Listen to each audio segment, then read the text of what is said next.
Arun, can you make Maria the co-host again so that she can share her screen?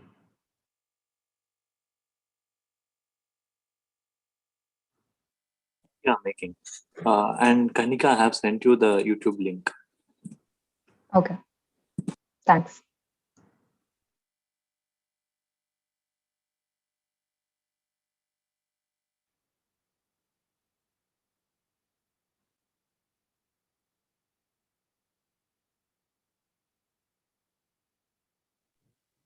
Arun, can you make my tablet the co-host?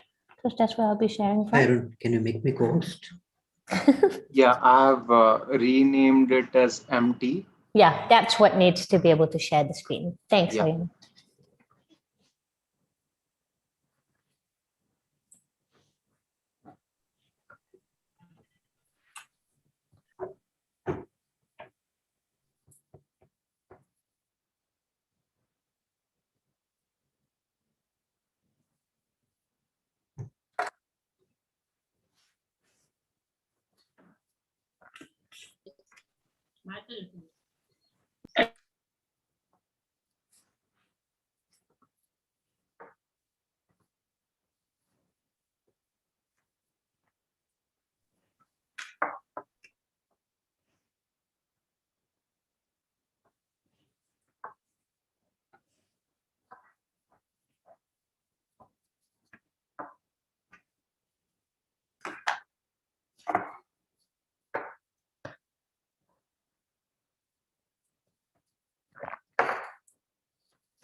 I am. Can you hear me from here? Yeah, I can. Okay, I've changed where the audio is coming from. Thank you.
Hello, everyone. It's 10 o'clock now, but we will wait for a few more minutes and start at 10:05 because people are still joining and it takes, there's a little bit of lag in joining. So at exactly from 4 minutes from now, we will start. Thank you.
Hello everyone, I think it's 10:05 now and time to start. Welcome back to the workshop on ecology. Today is the second day of the workshop. Is everyone able to hear me? Can somebody confirm that you can see the slide and you can also hear me? Yeah, sure. Okay, excellent, thank you. So today is the second day of the workshop. Yesterday we had a morning session on evolution and then an afternoon session on ecology. Today we move on and we will learn about the fascinating world of animal behavior and how do we understand them. This will be done by Professor Maria Thakur. She works on a variety of research areas from predator-prey interactions, color trade-offs in animals, and how do animals move in ecological landscapes. So that will be the session for this morning. And in the afternoon today, starting at 2 p.m., we have 2 sessions by students. I really urge you to pay attention to these. These are really, really important sessions. First session by CS students Nitin Saxena and Mahesh Joshi will explain how to apply for PhD programs. Okay, and what are the various eligibility criteria? What are the ways to prepare for exams and so on? And then once you are in a PhD program, what does it mean to be a PhD student? So that will be done by a bunch of students again in the afternoon today. So both of these sessions will be roughly 1.5 hours each and with ample time for discussion. So please do attend and make use of this. So without further delays, I request Maria Thakur to take over.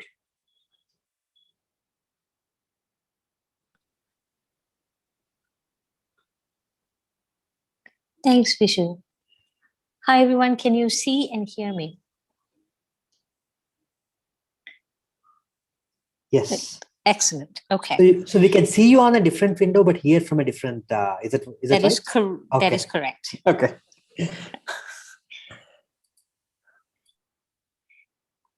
I'm going to take a second.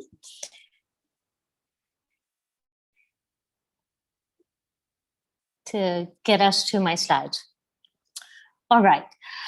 So for the next hour. Hi, Maria, there is a small problem though. So okay. Because the recording happens by the speaker view and it picks up the window with the audio. It picks up the window with the audio. Which means that, the video doesn't appear actually when the slideshow is happening. I can fix that. Give me 1 second. Yeah.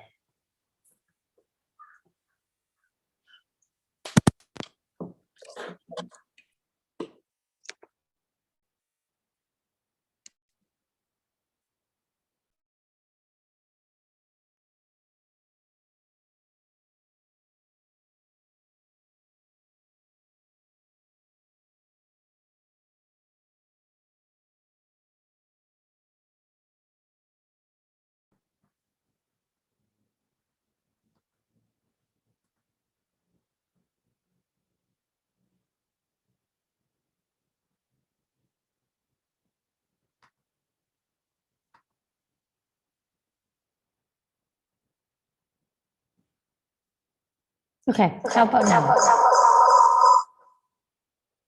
How about now? There is an echo problem though.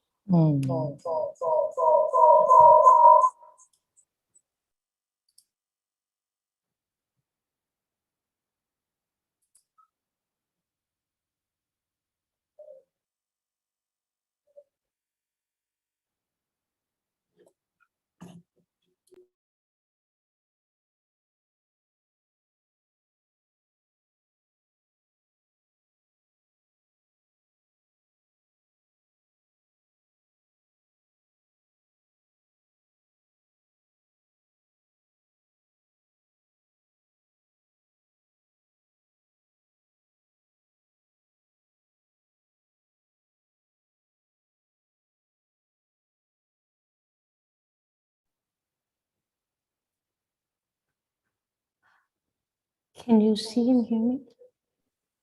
Yes, I think this is good now. Yeah. You can?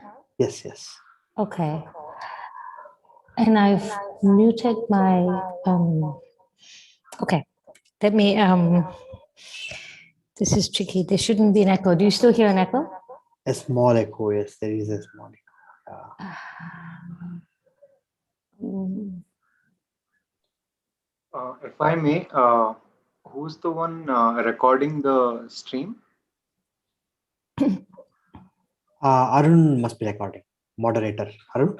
Is it possible that he can pin the screen which are the slides, and then that will be recorded? Or is it only the... No, what will happen is the screen, what we can, the thing is, Maria's video will not be available. The recording will be fine. The slides will be fine. The video will not occur on the side. It will be a blank, just a blank I understand what you're saying. window Okay. that occurs. I think it's okay. We're going to I ignore think this. I've resolved this problem. Do Oh, you excellent. hear an echo? I think this is perfect. This is You good, don't hear an echo and you see me and you see Yeah. the slides? Yeah. Okay. All right. Thanks for letting me know. It's I think we're trying to interface too many technologies all at once, but here we are. Okay, so where were we? I was starting to tell you about what I want to do for the next 3 hours, and I will begin by saying that the field of animal behavior, just like the field of evolution and the field of ecology over the last few days of discussion, is very, very rich. Which means we're only going to cover concepts, and then we'll work through one exercise together. So I'll start first with a quote from this textbook, which is the Introductory to Behavioral Ecology. And it's a quote that comes from here, but it also comes from lots of different animal behavior textbooks.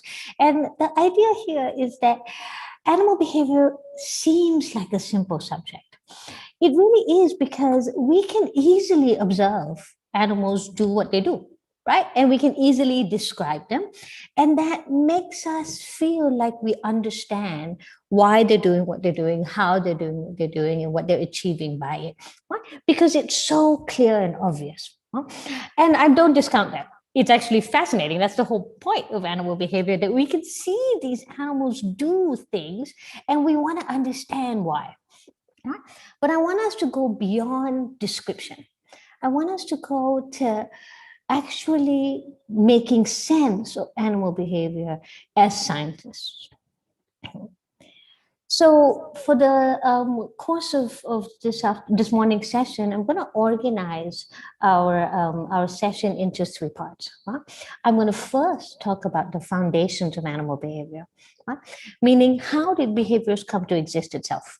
Right? So what is it that we see? Right? How did that exist? Huh? And there are 3 main processes that we attribute to the creation of behavior. Right? So one is natural selection, which I'll spend most of the time today on, and the other 2, which is what the fields of psychology really focus on. Right? Which is individual learning and social learning. So I'll touch on that very briefly, but today we're going to spend most of our time on natural selection. And then I'm going to talk about the framework for the study of behavior. What I mean is I'm going to begin with Nico Tinbergen's approach to how we craft questions in this field. Right? How do we design our science in a way to understand animal behavior? And then I'm going to talk about the approaches, right? And so there are lots of different approaches, right? We've got a framework how to ask questions, and then we need an approach of how do we get answers to those questions that we just asked, right? And there are lots of different ways, and I'm going to talk about optimality, because by learning optimality together, you can use that tool to approach a whole bunch of questions, right? So we're going to study optimality as a tool, and then that will allow you to extend. And there are other tools, of course, like game theory, but we won't go into that today. But just list it here as a possibility. Now, it is a workshop, and I know that for those of you who were here yesterday, you've heard You've heard our speakers, my colleagues say that we want engagement. So I definitely want you to raise your hand and slow me down if you need to slow me down, if I'm going too fast, or raise your hand and ask questions. And I hope you know how to do that. And if you don't, pause now and ask us how you can engage with the features on Zoom. And of course, use the chat. Right? And so having the chat box is key. And so when I phrase questions out to you, I really hope that you engage back with potential answers and with further questions. Okay. All right. So here we are. I've got the chat box open on my screen as well, so I can see. Now, I want to give you a very, very brief history of this field. And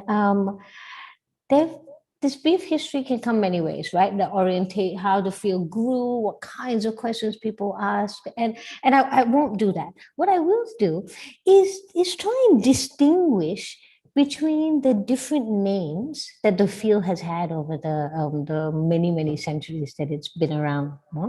And so when it first was developed, the observation of animals doing what they do, right?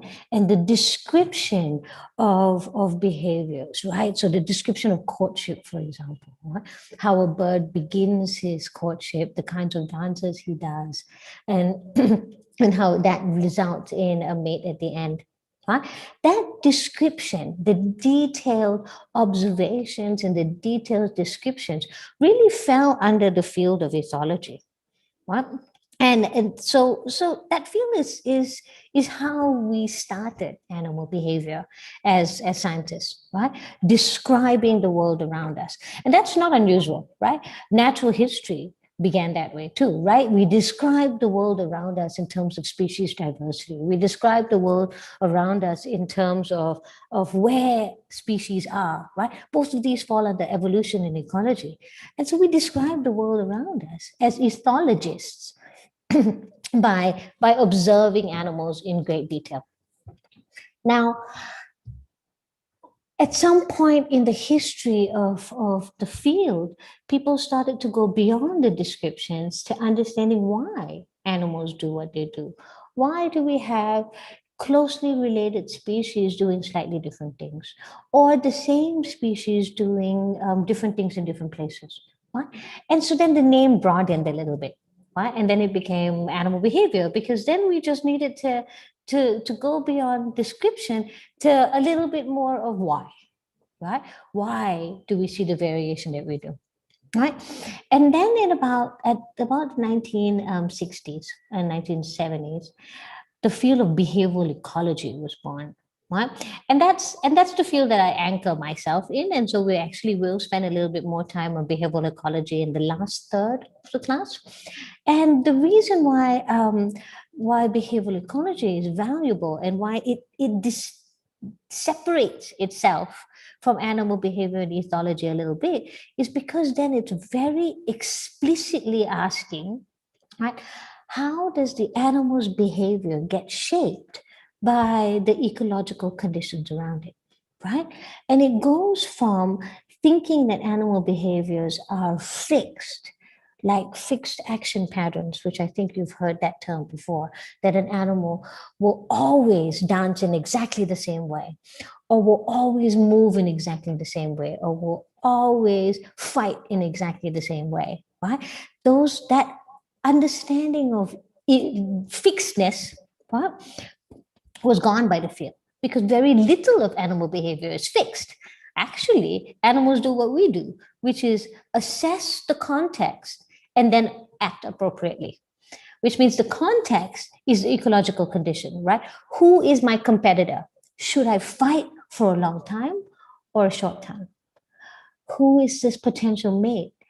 Should I court her or not, right? What is this food? Do I eat it or not, right? So it's an assessment of the environment, which is an assessment of the ecological conditions that then influences the kind of behavior that is expressed and the intensity of the behavior that's expressed.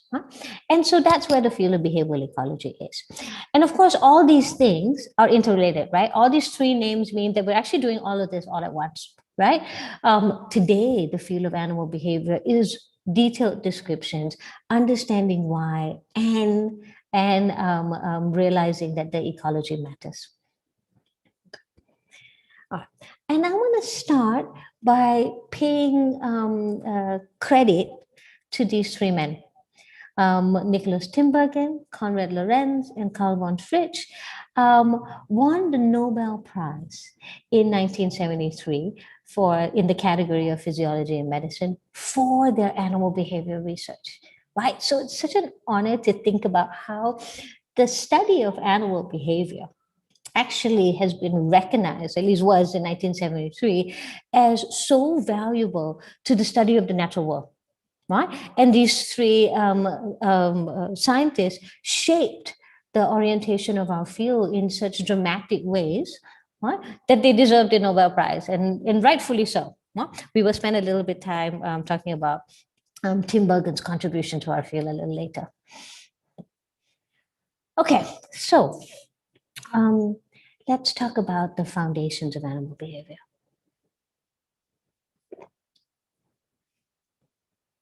Are we all clear? You guys can still hear me clearly? Is the echo gone now? And you can also see me? We can hear you properly. Yeah. Okay, wonderful. Thank you. All right.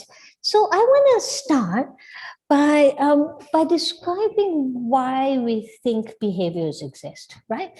Like every other trait in nature, it's not going to materialize out of nowhere, right? So this image here of a chimpanzee using a tool, right? How did he figure out how to use the tool? So that's the kind of question that we want to ask today. And as humans, we have the tendency to think that the way animals behave are similar to the way we behave. And so we want to attribute so much of the behaviors we see to either individual learning, right? Which certainly applies here for the chimpanzee using the tool, right? The chimpanzee learned to use that tool to get ants out of an ant nest, right? How? Did he watch another individual do it? At which point he socially learned, right? He actually watched somebody else do it, but then that means that other person that other chimpanzee had to figure it out by itself. And so then all of this means that there needs to be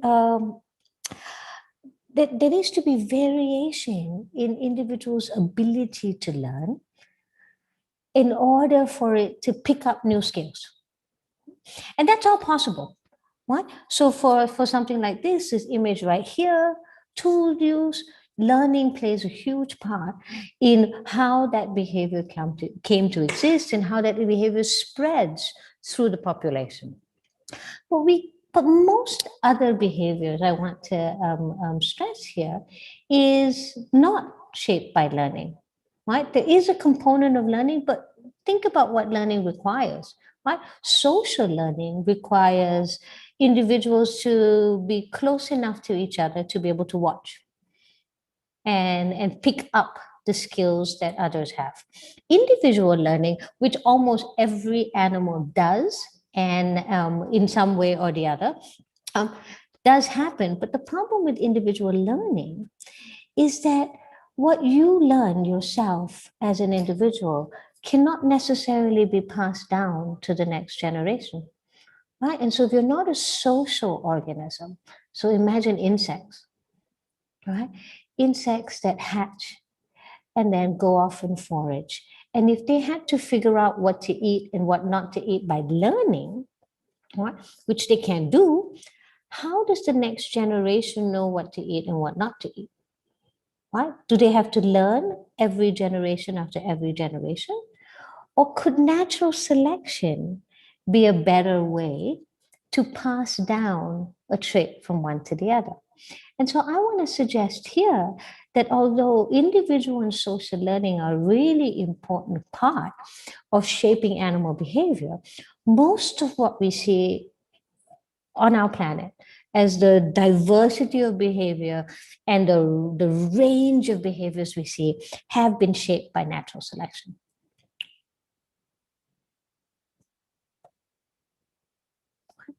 So this means I'm talking about adaptation, right? So this bird of paradise dancing back and forth, right? That is what we understand to be an adaptive response to a goal. Right? So if it's natural selection shaping, that means the shape of animal behaviors, the diversity we see, this crazy little dance that this bird is doing back and forth, right, is adaptive. And so adaptation is the unifying concept. Right? And that behaviors, like all traits, even the ability to learn, has been shaped by natural selection.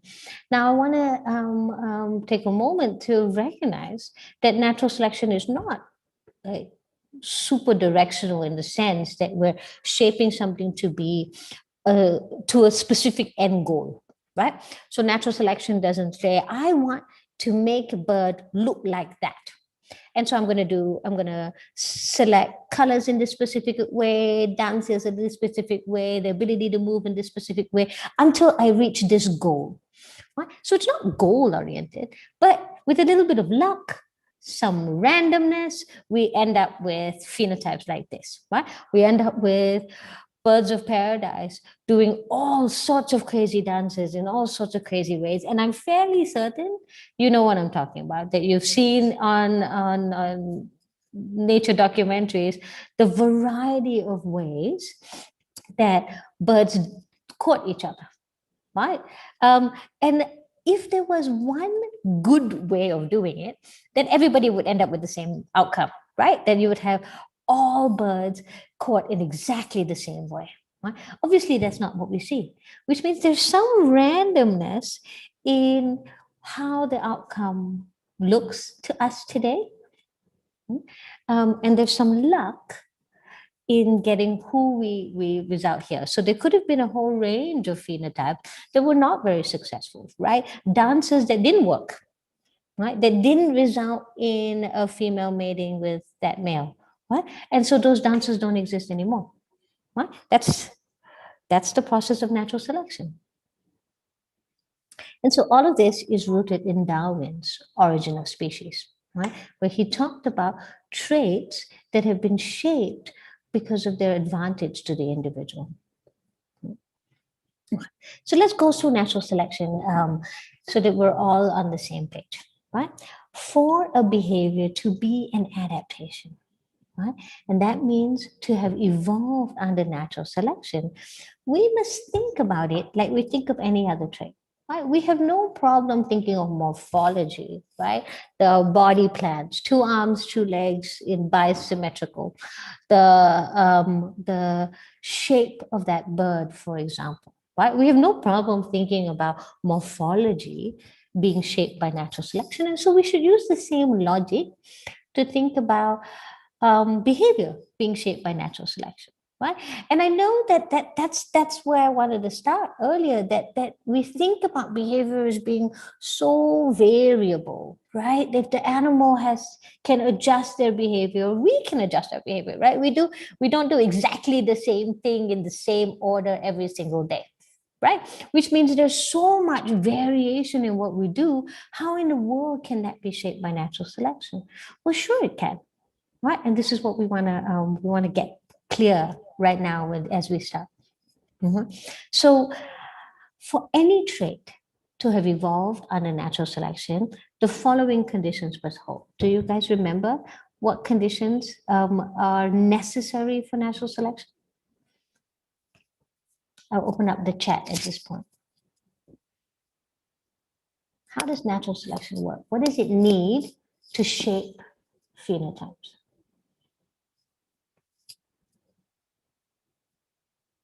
It is variation. Excellent. Thank you, Ritu. Anything else? Variation in what?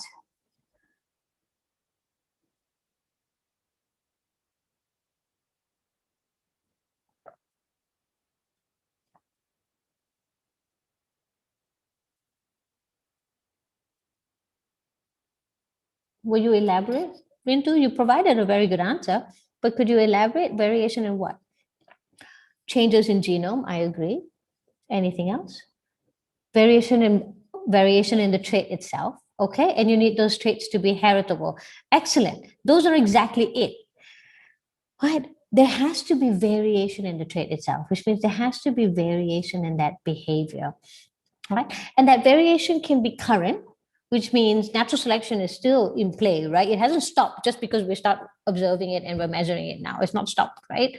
Or that variation could be in the past to shape the outcome that we see today, right? That there has to have been a huge bunch of variation, and some of it was not successful, and therefore what you result in now is what we see. But there certainly is variation happening today as well. Huh? And so when we think about variation, we often draw this in this way, right?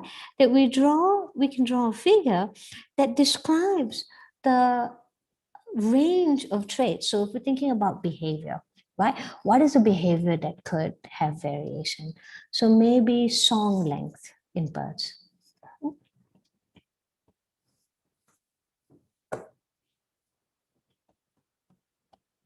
And that some individuals sang short songs and other individuals sang long songs.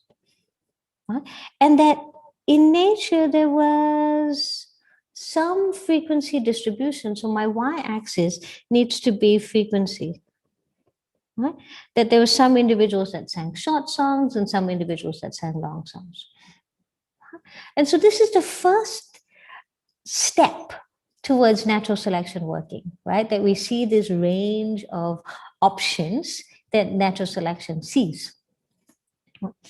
Now, that variation must be heritable, right? Which means differences in the variation that we see here, differences in the behavior itself, must arise from differences in genes.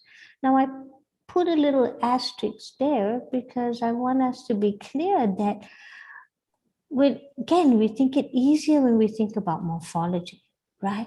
That the morphological traits that we have here are shaped by the genome encoding information across various alleles, right? That you produce the body length that you do, you produce the color that you do, you produce the phenotype that you do. Huh? But behavior works the same way, right? That you've got, if you're still song length and it is heritable by genes, it doesn't have to be a single gene that's heritable. It can be a whole suite of genes that's heritable. Right? As long as there's some component of the phenotype, the behavior that can be passed down to the next generation, then natural selection can work. Right? And so usually the way we describe this is by thinking about the intensity of heritability. So you think about the parent's phenotype, right? The parent's song length here, right? Being tightly correlated with the offspring's song length.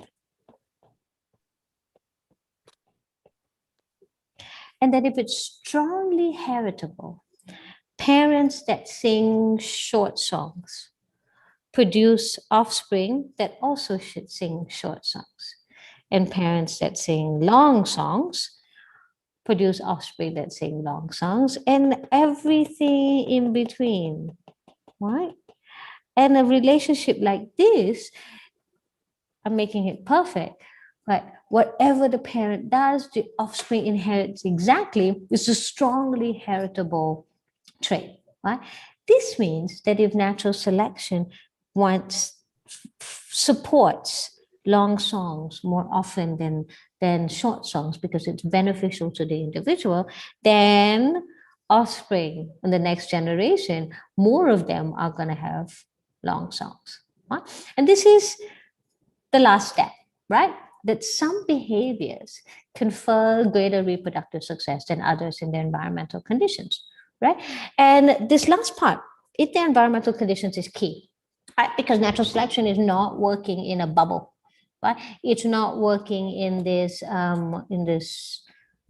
vacuum, right? It's working in the environmental conditions that that phenotype is expressed in. Right? So a behavior like song length, for example, right, could be very beneficial in environments that are noisy, right? At which I'm just providing a hypothetical example here, okay? So behaviors like long songs could be beneficial in noisy environments because then it allows that song to be heard by another individual who may have missed the early part, for example. Right? And long songs may not be beneficial everywhere, but it's beneficial in that environmental condition. Right? And so typically the way we draw this is like this, right? Taking that first figure that I had described, the frequency variation, so always label the X and Y axis, right? Frequency and song length. Right? And that if natural selection favors longer songs in that environment for that population for that time, then in the next generation, we end up with phenotypes that have shifted because only these individuals produced offspring. And so now our song length has shifted in the population to offspring that now produce longer songs. And so what I want to emphasize here is that behaviors, like all other traits, right, can follow the processes of natural selection and result in what we see today, which is ranges of behaviors that are plastic. Okay, and the outcome is that natural selection results in behaviors that are optimal for those ecological conditions. Are we all comfortable at this point and happy with the process? Any questions so far?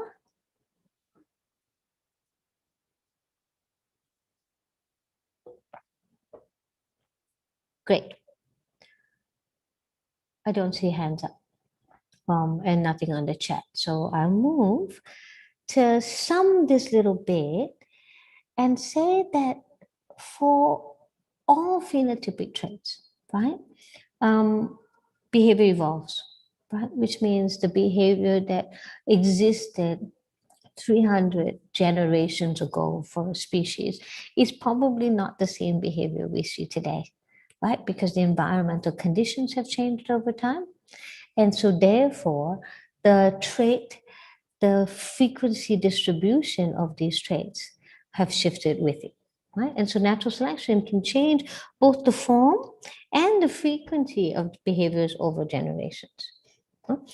And now I want to also say that this doesn't mean that individual learning and social learning is static either, right? Because you can change the frequency of behaviors over time with learning, right? Especially social learning, right? So if one generation learns a new skill, right, and manages to teach the next generation that skill, then the frequency of that behavior, the number of individuals in the population or in that group who can do that new skill increases in the next generation, and so on and so forth, right?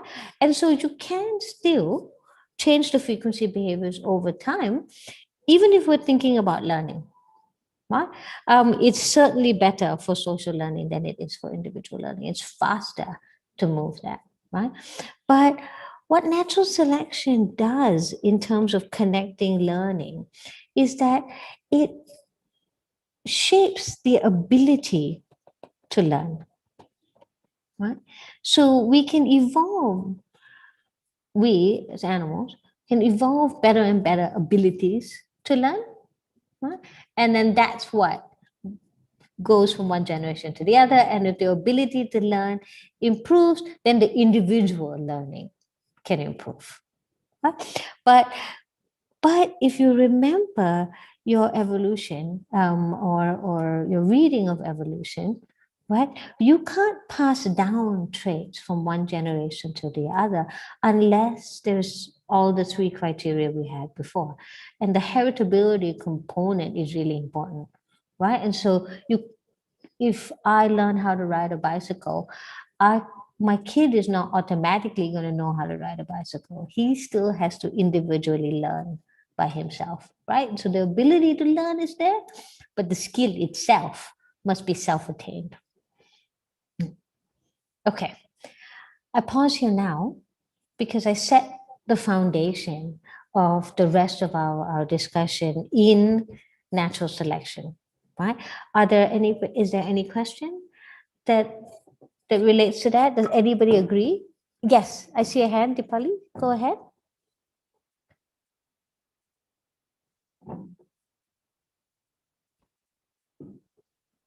I can hear you. Go ahead, Dipali. Will you speak?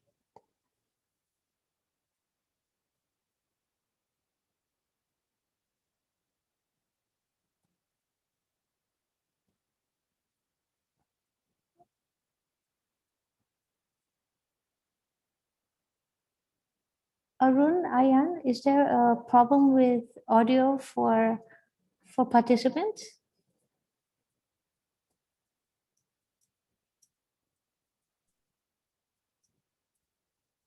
Ma'am, Yes. I want to know that their allocation, then how does it affect their language? Does the mode of speciation affects their language? Like if a species has one language, then it undergoes the allopatric speciation, then it will have another language. Does this happen? Yes, it absolutely happens. But it doesn't necessarily have to happen either. Right. And so when you make language, I understand what you mean. Whatever communication system that the species has, right? And so if you're saying that if a population has one communication system, so if it's birds and they sing one song, and there's allopatric speciation that separates them, right? There's some a barrier that separates them. Then could they evolve different dialects of that song? Is that the question?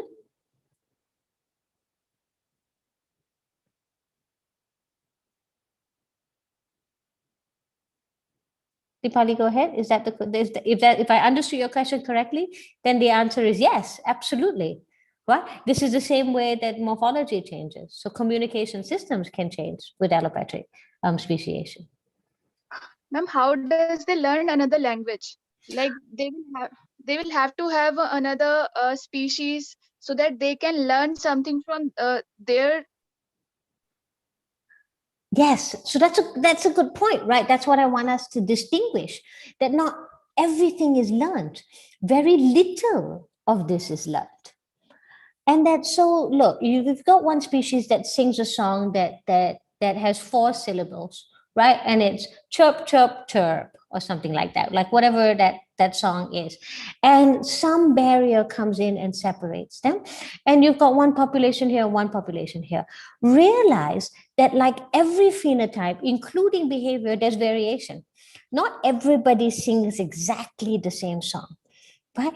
Just like in humans, not all of us sound exactly the same. We don't speak exactly the same languages.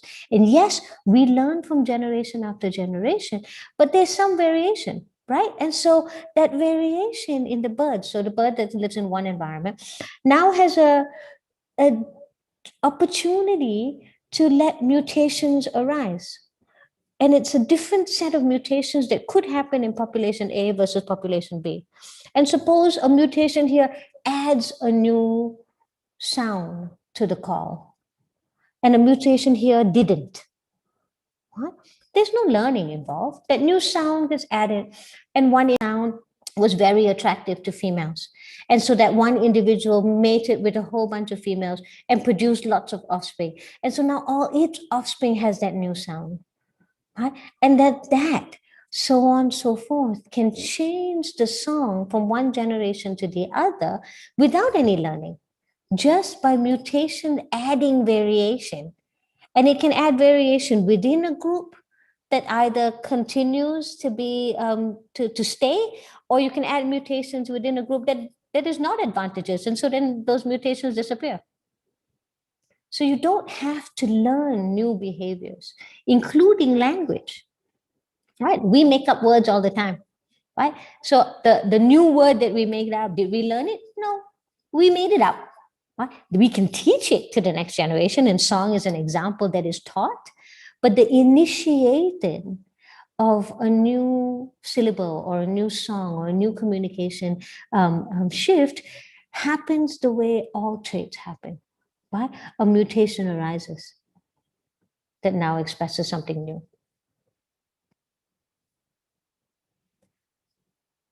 I see another question here. Shruti says, how behavioral advantages are passed on to the next generation? Like all traits, if the behavioral advantage has some genetic impeding, so like this, like a mutation, right? A mutation to sing in a slightly different way, right? Or a mutation to dance in a slightly different way, or a mutation to eat something slightly different, right? And that mutation is inherited in the next generation, right? Then the offspring will also have that trait. And so this is why I want us to be very clear that it is natural selection that does most of the behavioral shaping. And the learning only plays some role, but learning on its own is not going to be enough to shape all the behaviors we see in nature. Right? So the advantage is passed on to the next generation because it's inherited genetically, not inherited through teaching one generation to the other. And let's stop. I mean, it's hard for us. We often do this. I mean, it's not our fault because we are humans, but because behaviors in nature look so much like behaviors that we express, we can't help but think that, look, we learn so much from our parents. And so that's how nature works too. But it can't, right? Because so many organisms don't have a social system, right? So many organisms don't have parents and offspring living together. Right? Insects are a great example of this. Fish are a great example of this, right? If we forget mammals for a second or forget birds for a second and think about the rest of animals, right? Insects and fish and reptiles, right? One lizard parent the female is going to leave her eggs and walk away. Those eggs are going to hatch, and those offspring now need to fend for themselves in the environment. They don't have anybody teaching them what to eat, what not to eat, how to move, how to find a mate. Right? So the only way it knows how to do all that is because it inherited all these traits, all these phenotypic behavioral traits from its parents and its generation before that. So there's very little learning involved in most of animal behavior. Any other questions?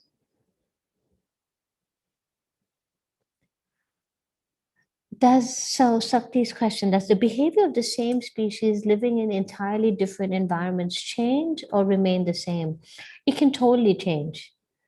Right? If we think of behaviors as behaviors are wonderful to study because they're so plastic, at the same time are inherited. So we actually can see flexibility in the individual. And so if you put the same individual, for example, in a different environmental condition, for things that is plastic, things that are flexible to change, it will change.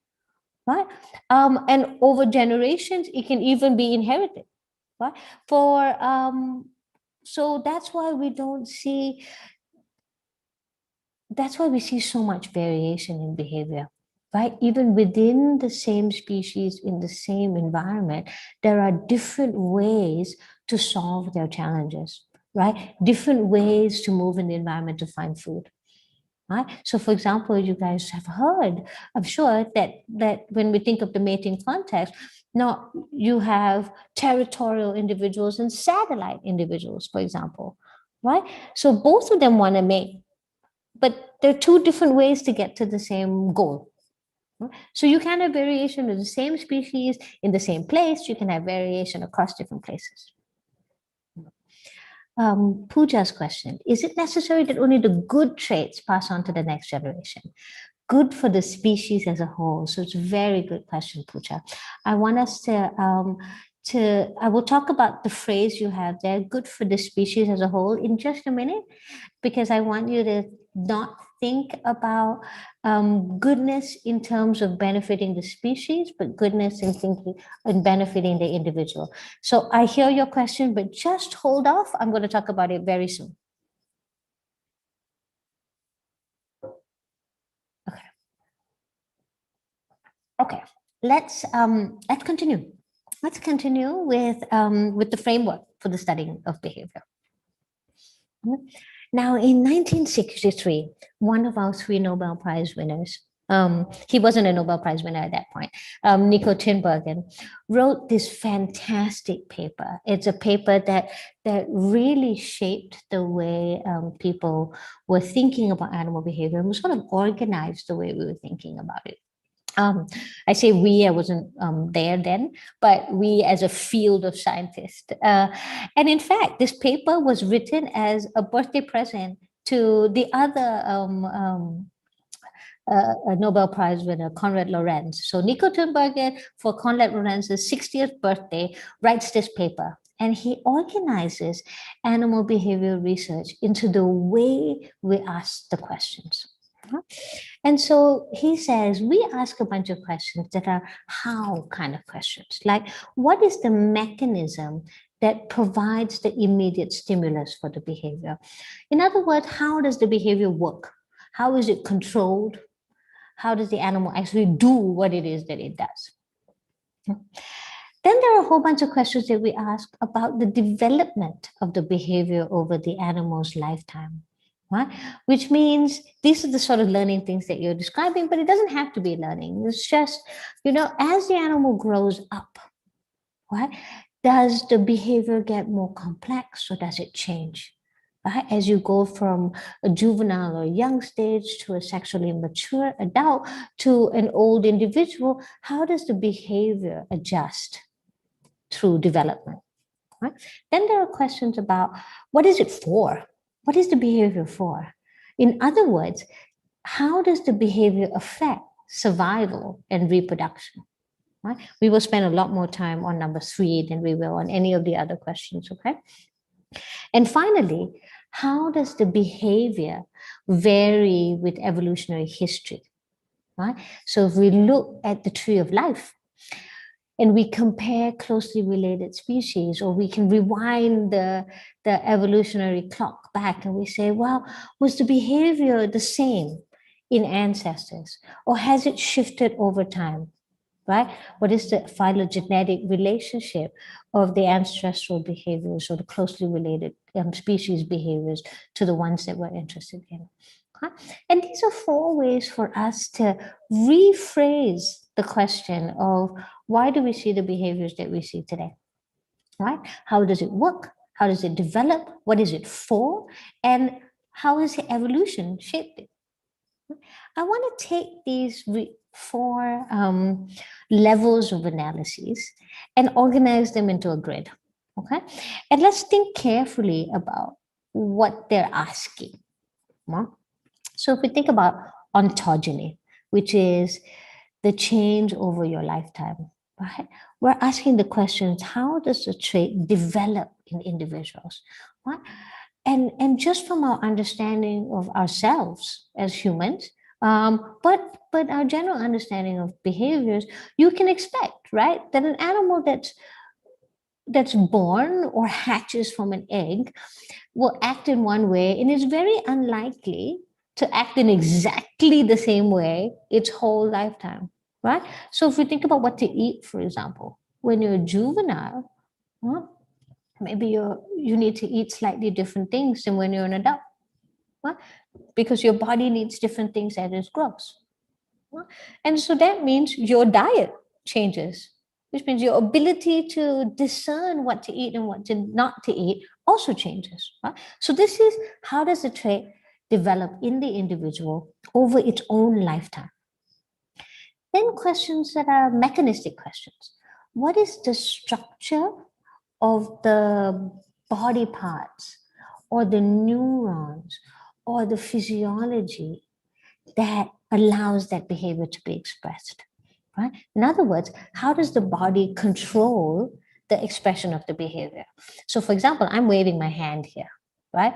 This means the mechanism that allows this starts in my brain, includes all the neurons, includes the musculature associated with my hand in order for me to wave to you. Right? That's a mechanistic control. Right? Now, what stimulated the change? That's a sensory question, right? That I wanted to wave to you, and so it was motivated by me. That's happening in my brain, but I knew you were there, so that my sensory system sees you or hears you or is aware that you're there. And so I've got a whole bunch of mechanisms that involve my ability to perceive the world and the musculature and neurons associated with my ability to perform the action. Right?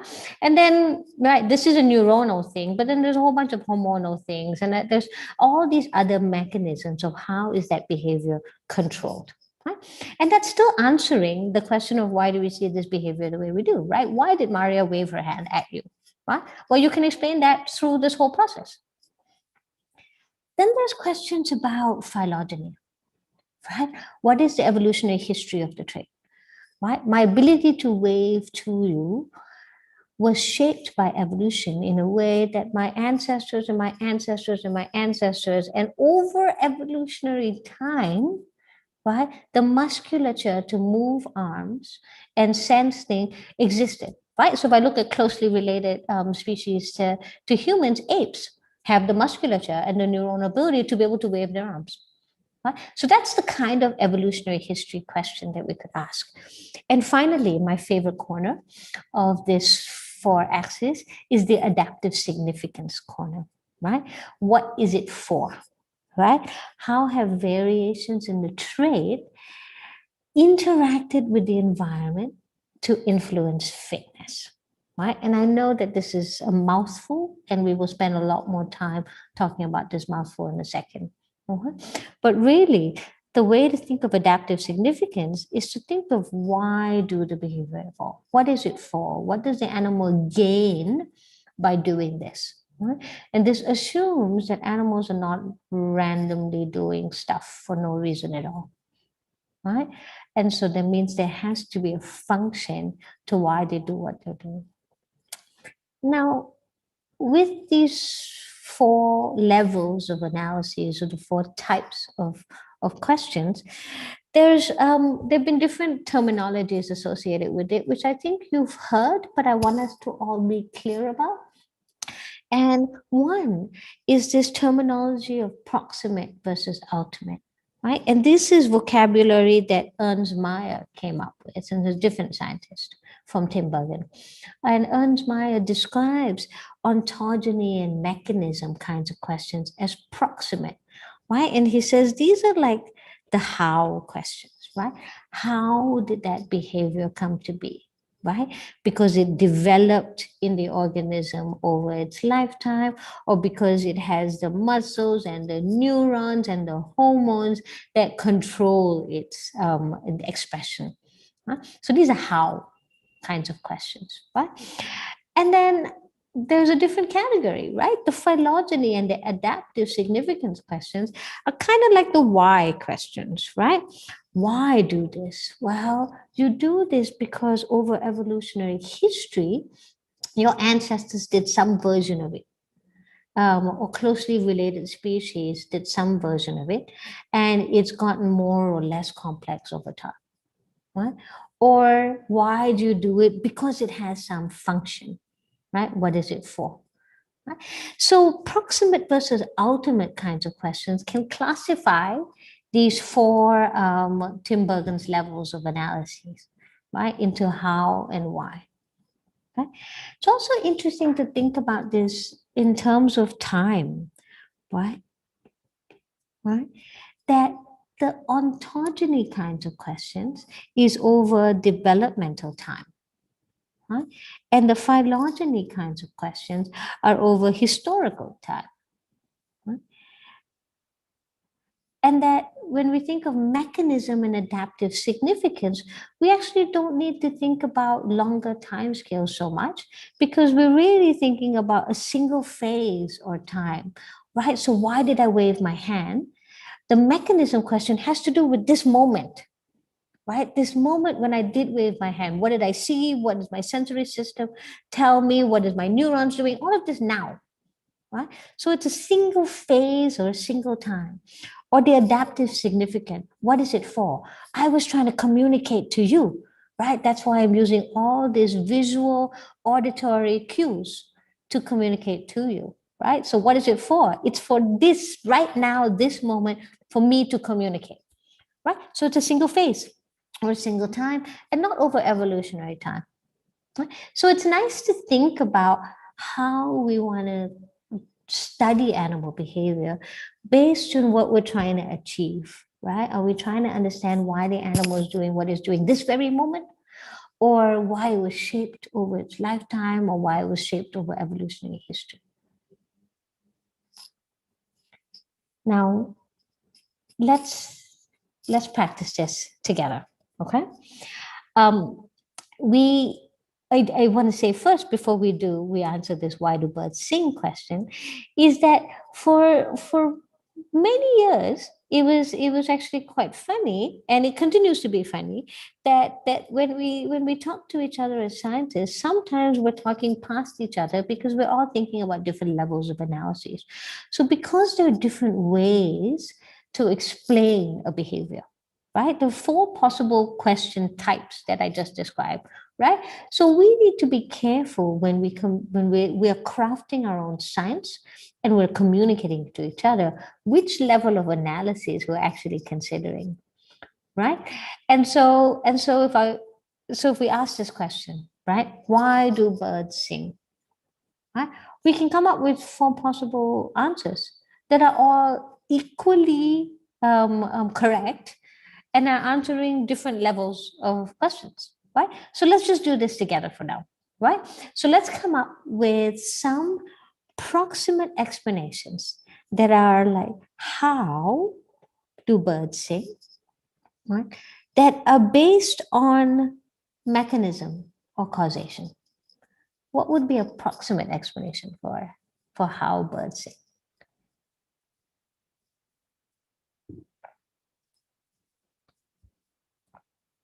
We can use the chat, or you can put your hand up. Their vocal cords, okay? Right? Their vocal cords or their syringes are designed in specific ways that make the sound that we hear. Perfect. Anything else?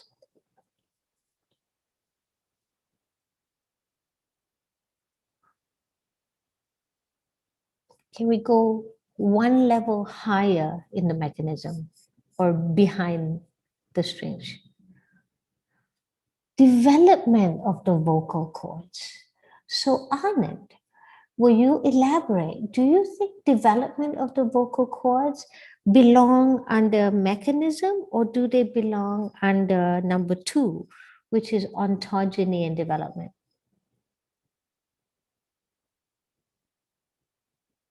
Two, I agree. Okay, no worries. So we've gotten 2. So this one we're talking about with the causation. We've already said vocal cords. Great. What else? Molecular mechanisms. What kind of molecular mechanisms are involved in singing? Are there genes for songs?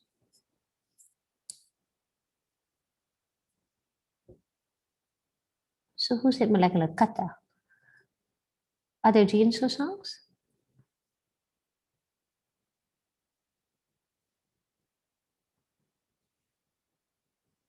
Possibly. Yes, absolutely, right? So there's molecular, right? But it's not really genes for that specific song, right? Genes for the sounds that are made, yes, right?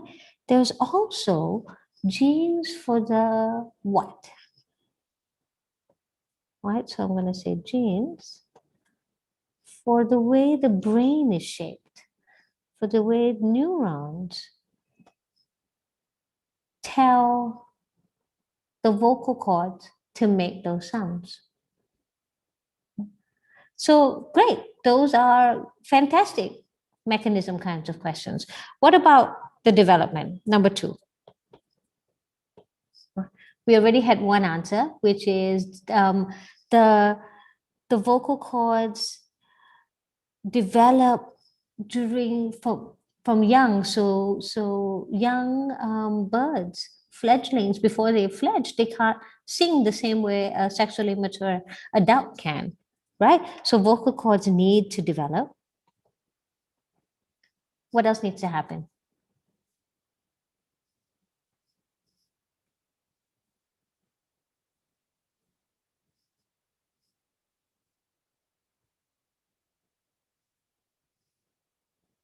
Anything else? Just the vocal cords? It all happens here? Effects of chemicals and hormones on these vocal cords. That I would actually put under number 1, right? So hormones influence the expression, right? Hormones also influence the development. And it influences the development of the brain song region and the muscle development.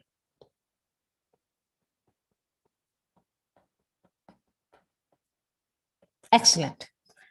And there's one more development, which I know I've been trying to train you not to think about, but there is the development to learn, right?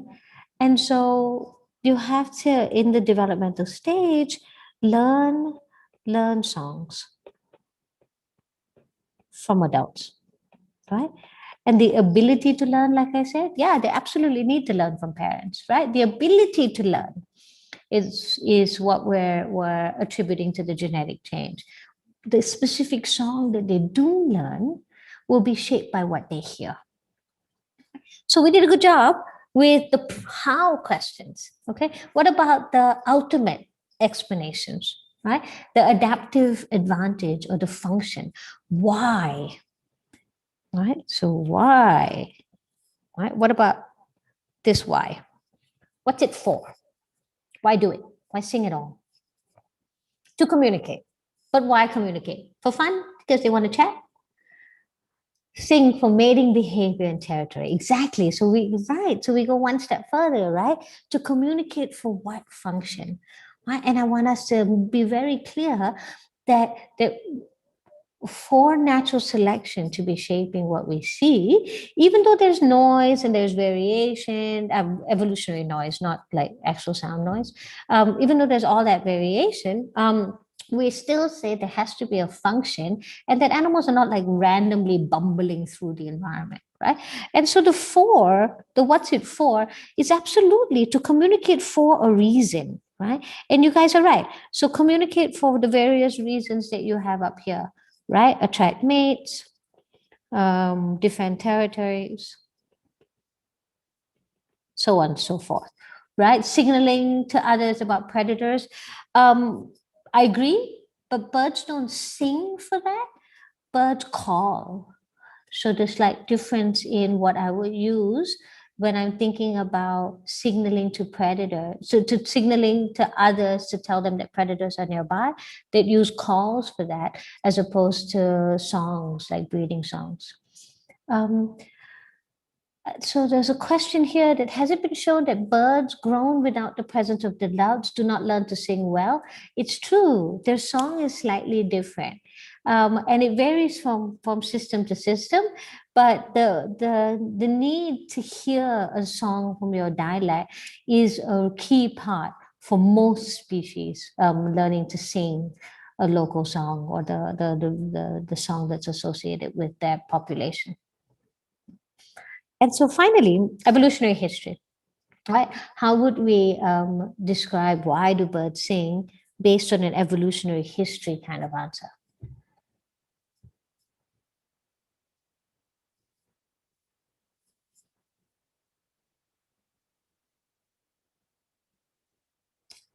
differences in call. So Anand's answer that difference in call along the geographic area. Yes, there certainly is differences in call along the geographic area, but that's not really evolutionary history unless we I know it's possible. We compare closely related species or the same species in different places, can give us some aspect of an evolutionary answer.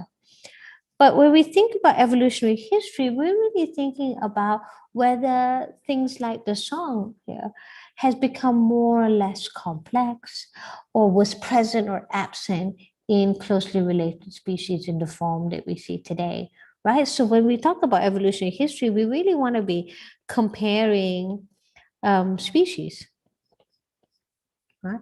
And not so much comparing the same species in different places.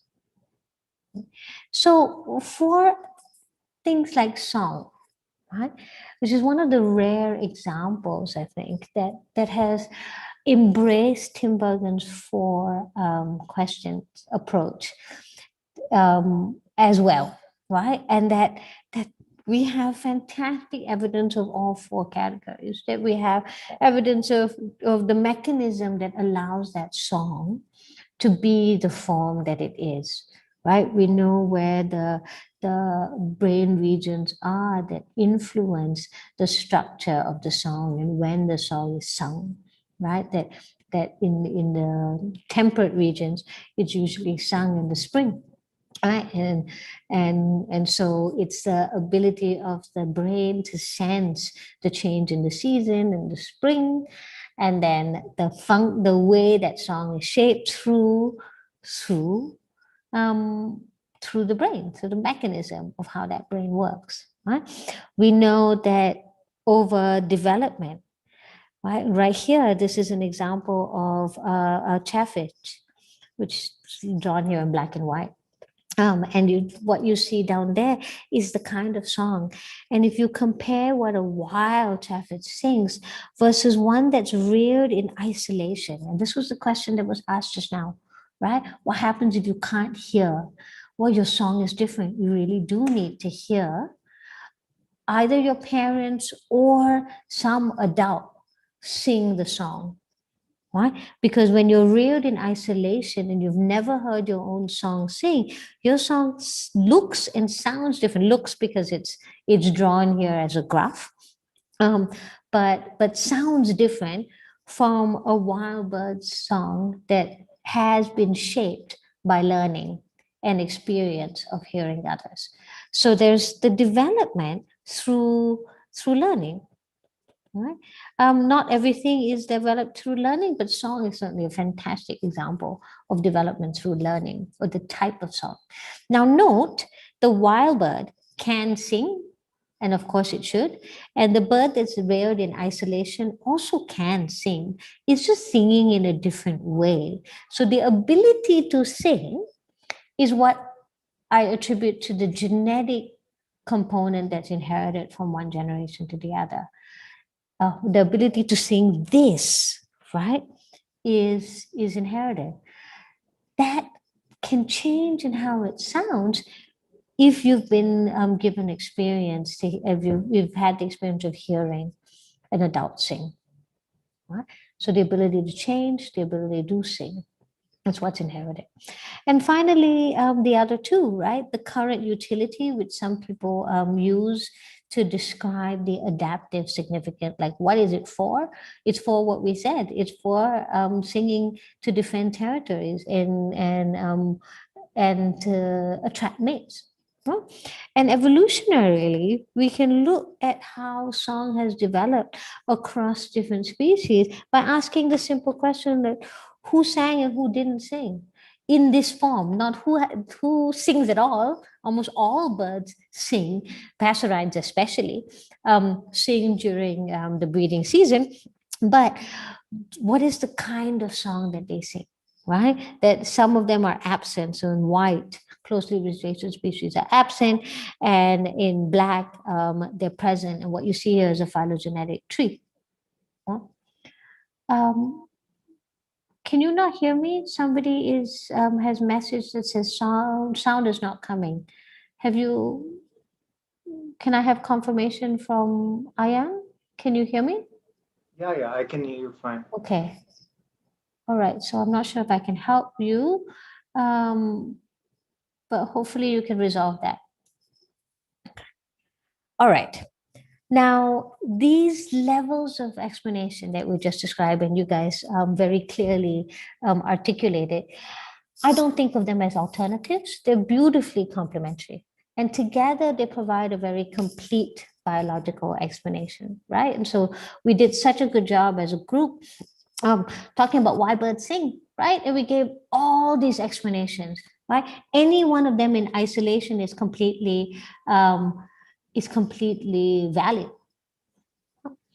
And so I want to end this session by saying that this is the beauty of animal behavior, I think. It's actually by design wonderfully integrative, right? You can answer the whole bunch of how questions using things like genetics or developmental biology or physiology, right? Like we talked about hormones, and you're absolutely right, right? We talk about physiology in here, talk about neurobiology, how the brain works, right? And all of these are the kinds of how questions in blue. And then there's a whole bunch of why questions. They sing in different ways in different environments, or they sing in different ways because of their evolutionary history. And those fall under different kinds of fields if we want it to be. Or you can use all of this to understand animal behavior, right? And so by design, animal behavior can be integrative because you can answer the same question in all these different ways and ideally together. So I want to take these two questions and then pause for a bit, okay? So the two questions here: if humans are kept in isolation from birth, can they learn to talk? You know, there's actually quite a bit of psychological research about communication in humans. And the evidence I think that we have now, it was actually accumulated a long time ago, is that humans make sounds. Our ability to make sounds are there, but language is learned.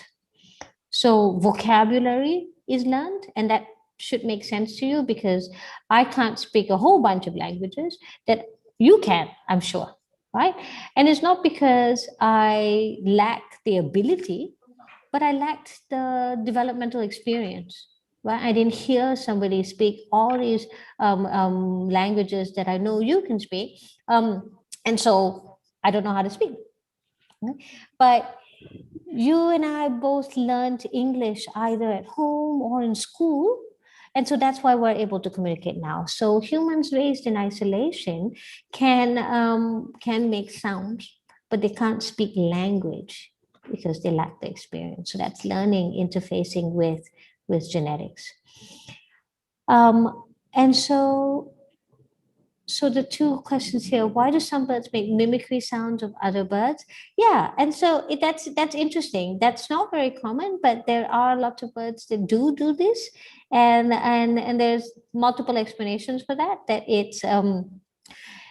it does have an advantage, right? They're either in social groups, there are multiple species social groups, and then they can make that mimicry sound to be admitted, or it's a way for them to communicate to each other, that mates, in fact, like to hear a variety of different kinds of sounds. And in fact, that is the sound that they want and they find attractive, that the mimicry sounds. So yeah, natural selection shapes all sorts of weird combinations that are rather unusual and interesting. Sakti's question about the bird, I'm guessing if it was reared in isolation, will he not attract a wild mate? That is correct. That bird in the example that I showed you, that was reared in isolation and sings a different song, would not be very successful in attracting a mate. Okay. So let's take, it's 11:20 now. I'm a third of the way through, and I want to pause for a minute. And so let's just take a 5-minute break, 11:20. So let's come back at 11:25, okay? You don't have to go away, but just come back 11:25. I'm going to refill my cup of coffee and I'll be right back.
it's 11:24. We'll wait a minute or so. And then I want to power through because I want to start getting a little bit more mathematical.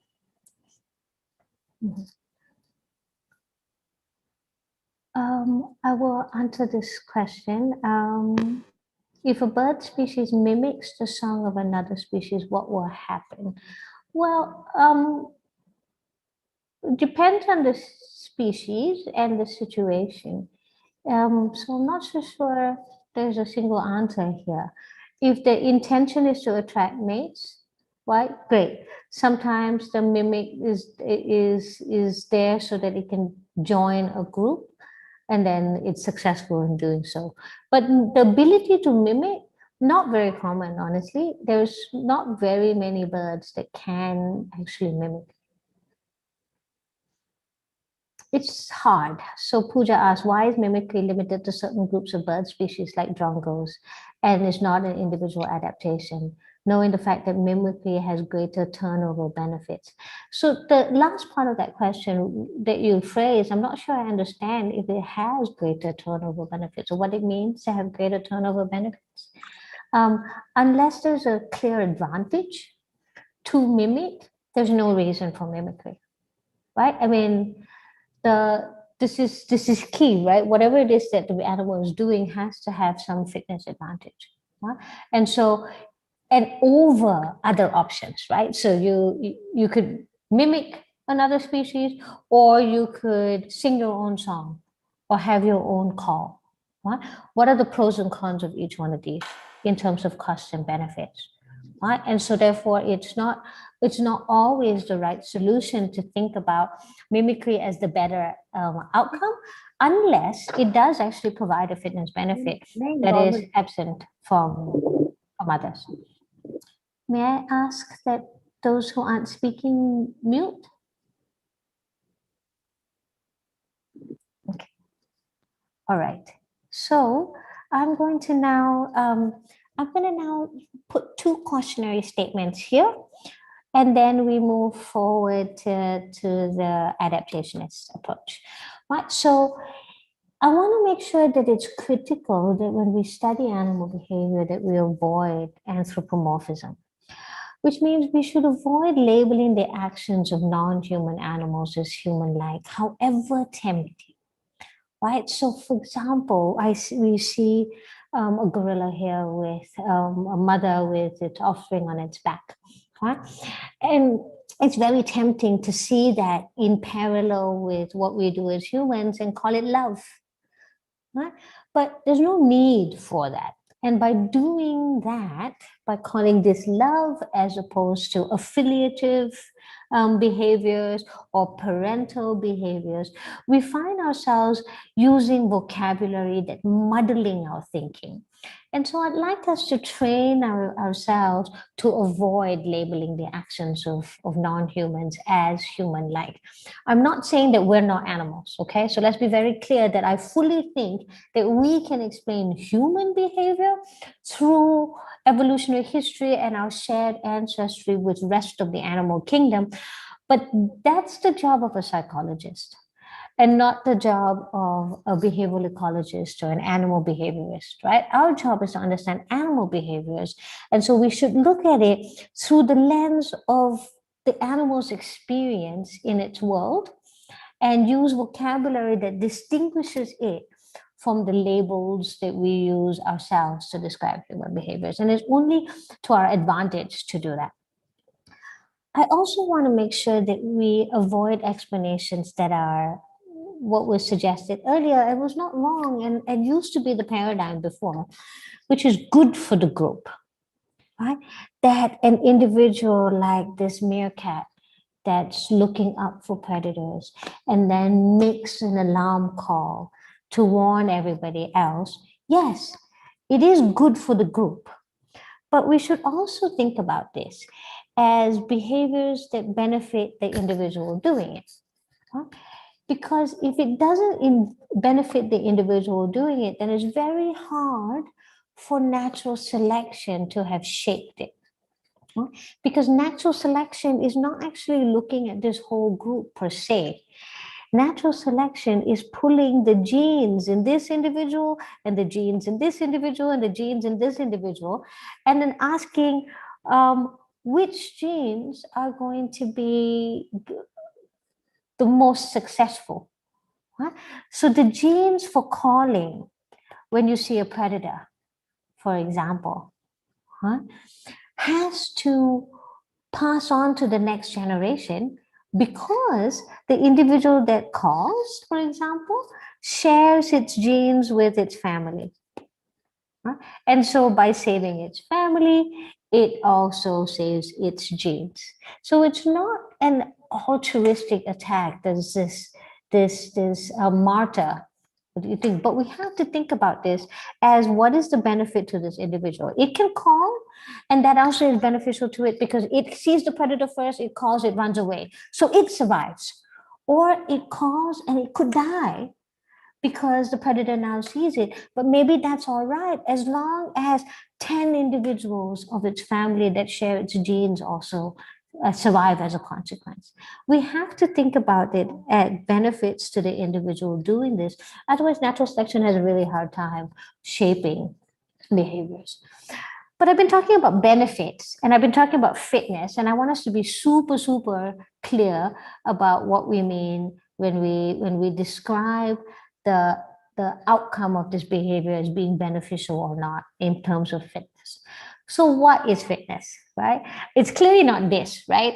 When we're talking about evolutionary fitness, we're not talking about physical fitness. What are we talking about? Right? Can I get some potential answers here? What is evolutionary fitness or Darwinian fitness?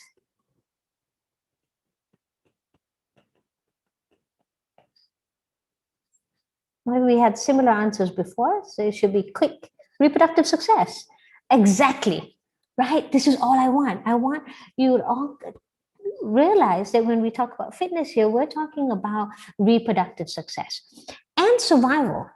But survival on its own, and that's an answer that several raised, survival on its own is no good unless that survival also allows you to pass as many copies of your genes to the next generation as possible, right? So it's survival and reproduction, right? But in the absence of reproduction, survival is no point, right? So passing down copies of genes from one generation to the other is the fitness goal that all the behaviors that we describe have to be attributed to. Okay, so this means I want to take us to this bottom right corner, which is the adaptive significance corner of Tinbergen's 4. Okay, and I want to talk about what is it for, how have variations in the trait interacted with environments to influence fitness. Right?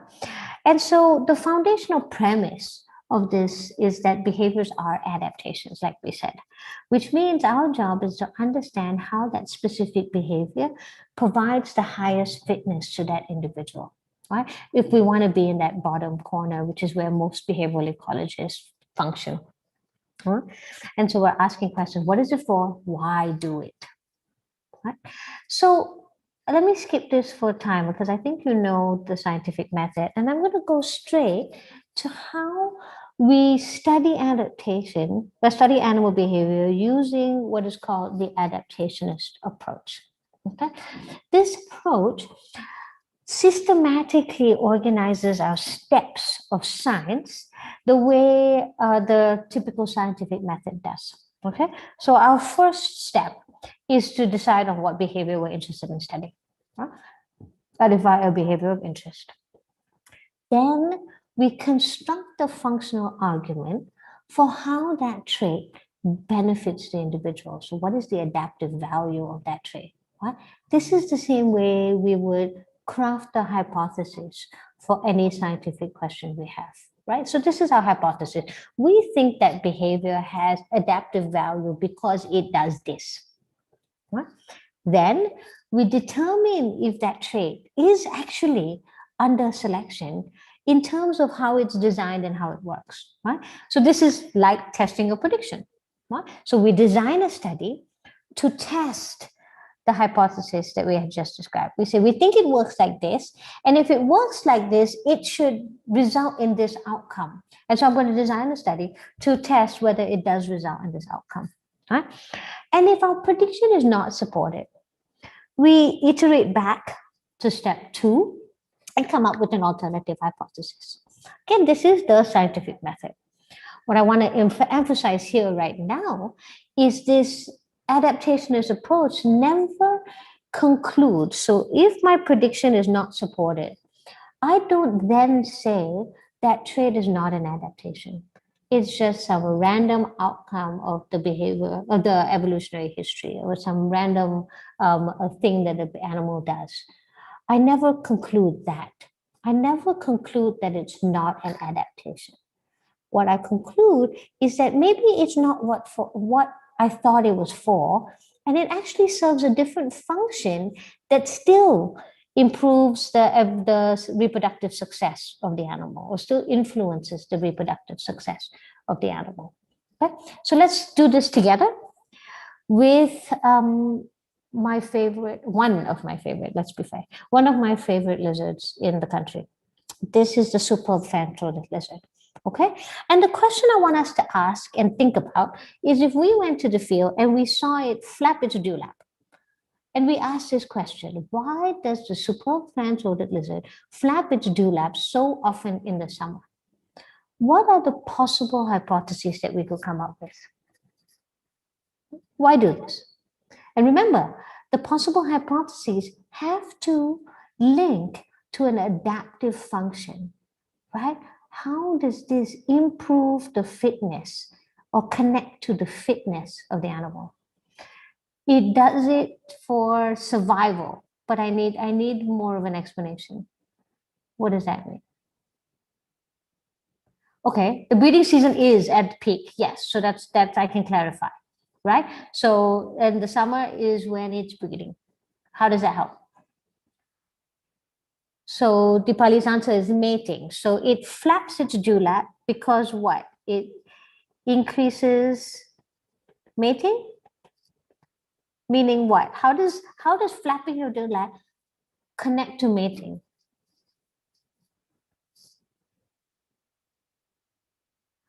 Mates can easily identify, to attract mates. So that's a better phrasing. So let's do that, right? So instead of increasing mating, we say it attracts mates.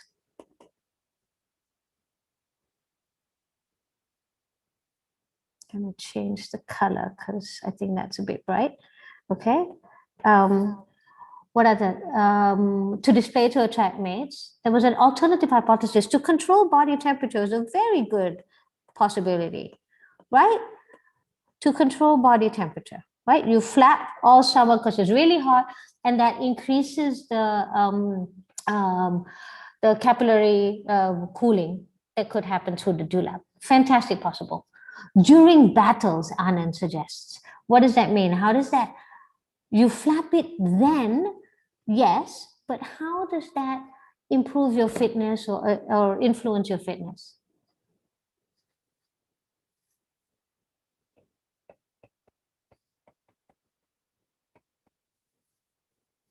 I need more about the battles. Right? Can we adjust that to actually be phrased like a hypothesis?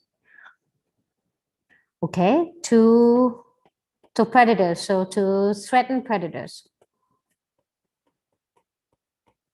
Great. I will help with the battles, right? Battles with competitors, maybe, to display aggression to competitors, or to win fights, to compete. Exactly. Okay, so look, together we came with 4 alternative hypotheses to describe the behavior, right? Perfect. They all have potential adaptive significance to that animal, right? The current utility is to attract mates, which is great because if you attract mates, then you can mate with many females and pass as many copies of your genes as possible. To control your body temperature, Also great, because if you cool down, then you can survive the hot summer months and therefore be able to find mates and reproduce, right? So on and so forth. So we actually did a really good job coming up with alternative hypotheses. And as an adaptationist, our job now is to test one after the other and see where the support lies, right? And so, for example, if I was going to figure out whether flapping is used to display to potential competitors, then the experiment would be something like you see here, right? That I would design my experiment to test if this is true. I would give a potential competitor to the lizard and I would see if they do indeed flap. And this is an experiment that we ourselves did in the lab. What? This is a territorial male and the competitor we brought to him. And he's flapping his dewlap. And so now if he didn't flap his dewlap, right, then we would reject this hypothesis. And we would say that the flapping is not used to display to potential competitors. And we'd move on to a different hypothesis, that if it's not used to display to competitors, maybe it's used to display to females, or maybe it's used to cool down, and so on and so forth, right? So this is the adaptationist approach. That is how we would design our studies, okay? And so this takes us from section 1 and 2 to our last section, which is approaches to study behaviors. And before I go there, let me quickly take questions, because our approaches is going to take us the last 1 hour fairly easily. If there are any questions at this point about how we craft our questions as adaptationists.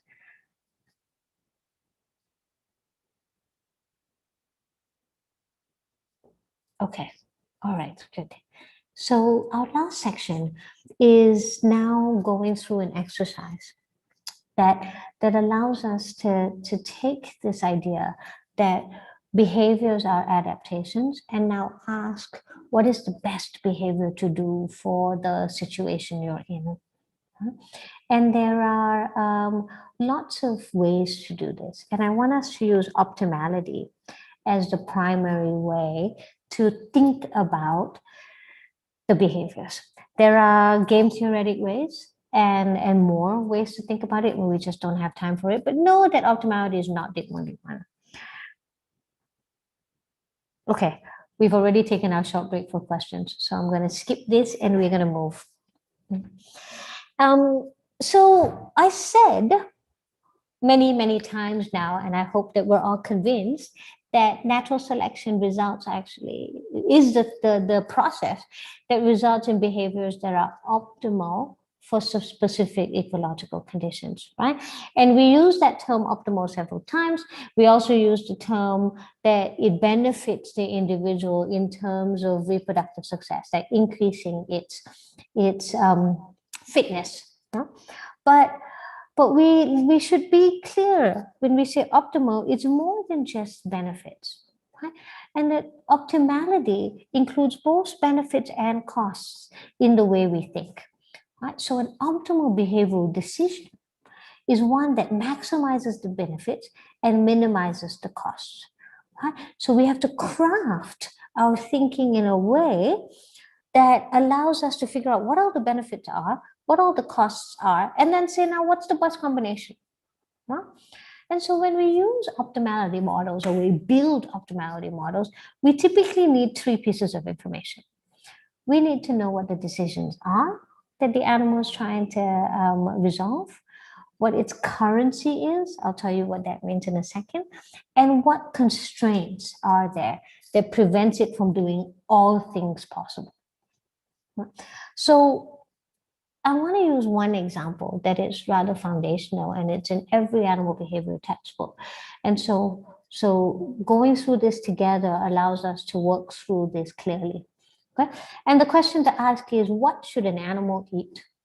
Well, and by actually asking this question, we're making a really important assumption, right? And it's not even an assumption, we're making a really important sort of statement about how we think the world works. We're saying that animals actually do not eat everything they see, nor do they make random choices about what to eat. Because if they did, then we wouldn't even ask what to eat as a question, right? If they're eating randomly, then fine, then there's nothing to ask, right? Or if they eat everything they see, then there's also nothing to ask. But we're saying, why are you selective about what you eat and what you don't eat? Which means you're not eating randomly and you're not eating everything you see. You're actually choosing specific things to eat and not to eat. So our question is, why do that? What should I do? Right? Okay. So what is the behavioral option that is being shaped by natural selection here? Right? This is what we call the decision. Right? And so our question today would be, should I eat this prey or that prey or both prey? Right? If it's an animal that's working through the environment. Okay. What is the currency? Which means, what is the animal trying to achieve here? What are they trying to maximize, for example? Right? Because I said optimality is about maximizing some benefits, minimizing some cost. Right? So what is the currency? Right? Typically, in foraging questions, right, we start with this currency, that an animal is trying to get as much energy as it can in the time that is available, right? So the image I have behind there is a hummingbird or a sunbird at dusk running out of time and getting as much energy as it can before the day is up, right? So that's the currency, right? That's what's happening in the y-axis of our graphs, right? How much energy can we get given the time that we have? And then there's things that prevent it from doing all possibilities, right? There are constraints that are ecological or biological constraints, right? So the image here is of a squirrel trying to shove a really large nut in its mouth, right? And so that already is an example of a constraint, right? It's a processing constraint, right? You can't fit food that's too big in a mouth of the size that you have. But there's a whole bunch of other constraints, right? You can have temporal constraints that we described here, right? You only have a set amount of time to find and process and handle food. There can be energetic constraints, right? It costs energy to move through the environment to find your food. There's cognitive constraints, right? There's a limit to learning and memory that affects the foraging efficiency. Right? Then there's processing constraints that I just described, right? Limit to the type and size of prey that can be processed, right? So this can be mechanical, right? The size of your mouth. It could be physiological, right? Your ability to digest certain things versus other things, right? Those are processing constraints. So we need to know all three of these things. We need to know what the decision is that the animal is trying to make, right? What its currency, what it's trying to achieve, right? And what the limits are to what it can do. Right? Now, with these three pieces of information, we can start to build an optimal model. And so I want to start with a model that was first developed a long time ago, right? And it's an optimal foraging model about what to eat. Right? It's the basic model of diet selection. Okay, so this is the scenario I want to set up, right? Suppose a predator walks through its environment and it encounters two prey types. What should it do? Should it eat this one and this one? Or should it skip this one and eat that? Right? Should it skip the red beetle and go to the blue beetle? Right? So this is the foundation of the question that we're asking. Do you eat everything you see? Or do you eat only some things you encounter? Right? So let's first think about the value of these two prey in the environment, right? So I've drawn this as a big blue beetle and a small red beetle. And so that means the big blue beetle is large and has a greater energy value than the small beetle, right? E1, the big beetle has more energy in it than the small red one, right? The big beetle also takes some time to eat. So there's a handling time associated with it, right? So the animal's moving through space, it sees the big beetle, right? And it takes some time to handle it and to consume it, right? When it sees the small beetle, it also takes some time to handle it and consume it, right? So we have to consider how much time it takes to actually get that energy from the animal into the body, right? And if the aim is to optimize, I want us to optimize this to begin with, what I call, what the literature calls profitability, right? Which means the most amount of energy given the time, right? And so that's what we're saying here, optimization of energy over time, right?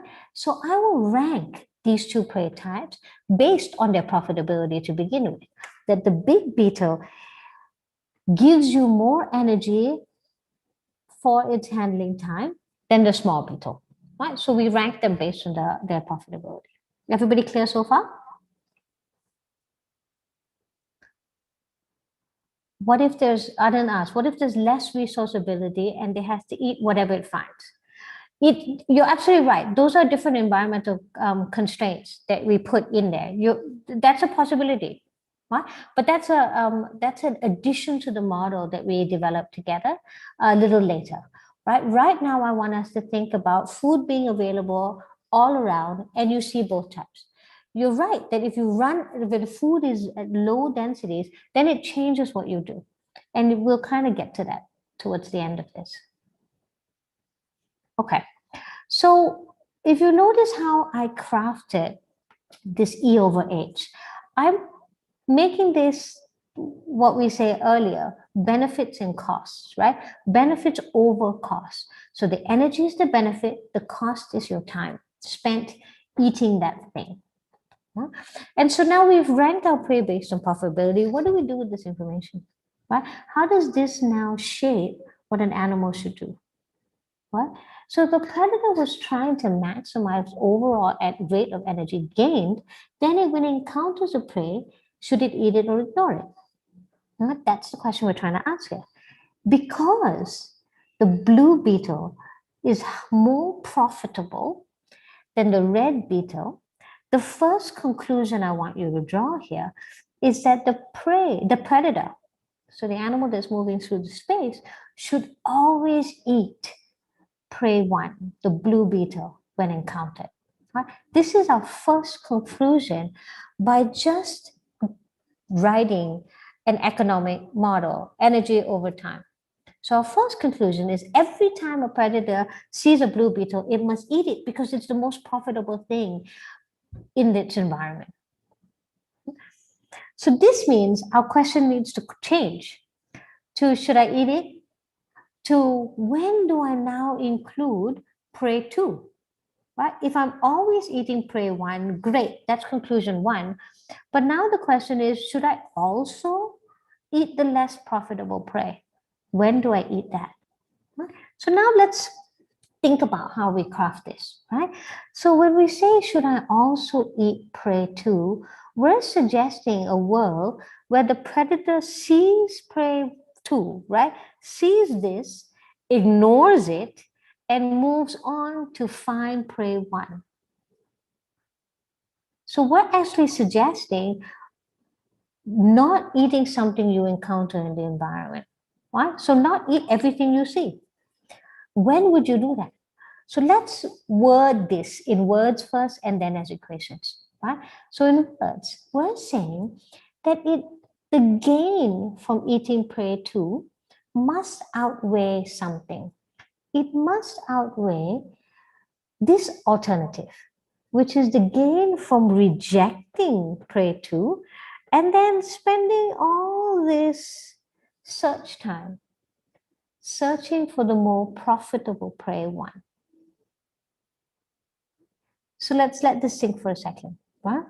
You only eat prey two if you get more from it than if you ignored it and moved on to find the other one, the more profitable prey one. Which means now we have to add one more term to our E over H. that we described earlier, we have to actually add this part, the search time for prey 1 that wasn't there before, right? Because we're saying ignore this one and search for the more profitable one. Okay, so then let's take this inequality that I described in words and put it in an equation. Right? That we're saying that the gain from eating prey 2, E2 over handling time E2, has to outweigh the gain from rejecting prey 2 and actually eating prey 1, having searched for it. Right? So that search time now goes in the denominator. Right? It's what you get from eating prey 2, prey 1, the more profitable prey, after having searched for it. Okay. So this is now the inequality that has to be resolved in order to determine if you eat prey 2. Only eat prey 2 if this is true, if you get more from it than if you rejected it and moved on. Right? So let's rearrange that equation I just had so that S1 is on one side of the inequality. Right? And so this is just basic algebra. And what this does for us is actually gives us a really clear equation that describes when you would eat two species, two prey types, versus when you would eat only the more profitable one. And that is a function of how common this profitable prey is. So eating the less profitable prey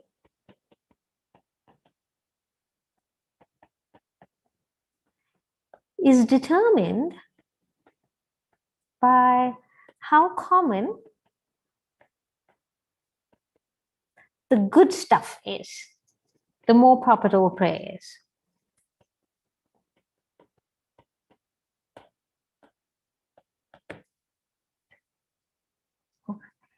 So let me go one slide and then we work together on this, okay?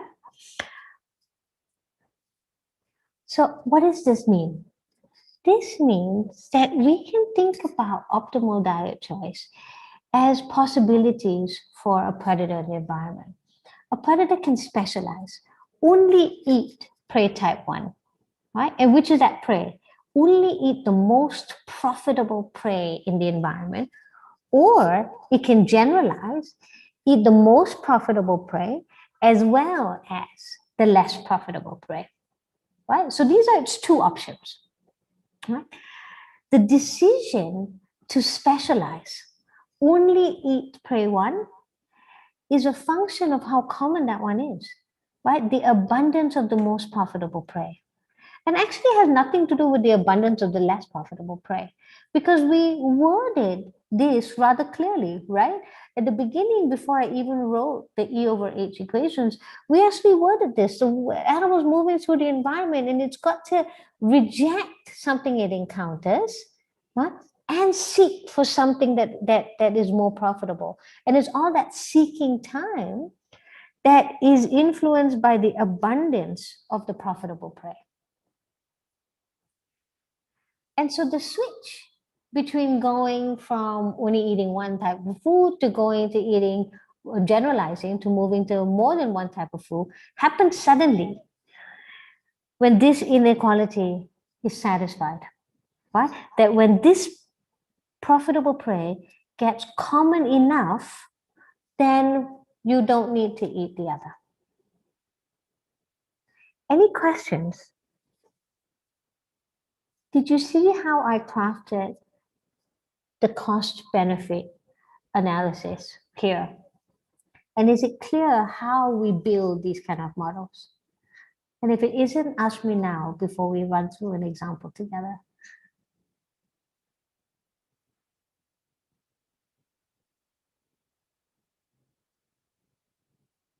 Excellent. Okay. All right. So how do we actually test this, right? We have this simple equation that we just wrote together. Right? How do we test optimal foraging theory, optimal diet choice? Right, let's think about what information do we need. Right? all the variables up here, right? We need the energy, right, of the prey types, right? We need E1, we need E2, correct? What else do we need? We need all the H's, right? We need the handling time, right? We need H1 and H2, right? And we need S, right? We need, sorry, and we need the search time, right? And search time can be generated in multiple ways. It can be search time, or it can be abundance, right? If it's really common in the environment, your search time is really short. Or if it's very rare in the environment, your search time is very long. So a search time or abundance are both equivalent ways of thinking about how common the profitable prey is in the environment. Okay, do we have tests of this really simple question, right? What to eat? And I will tell you the first good and precise experiment that was designed to test optomorphology theory, right? And it was designed by Krebs, who's actually one of the authors of the behavioral ecology textbooks that most of you will be able to pick up, I think. Okay. And what he did was he took this bird, the Paris major, and he put it in this enclosure in the lab. Okay, this box that you see up here. And this box was really clever because he could control all the things that we just described, right? All of the things that the E, the H, and the S, he can control in the lab. Let me pause what I say and answer Shakti's question. Should we also consider the ability of the predator to catch prey type 1 and 2, and the catching ability and search time are grouped together? We can consider all sorts of things in our costs, right?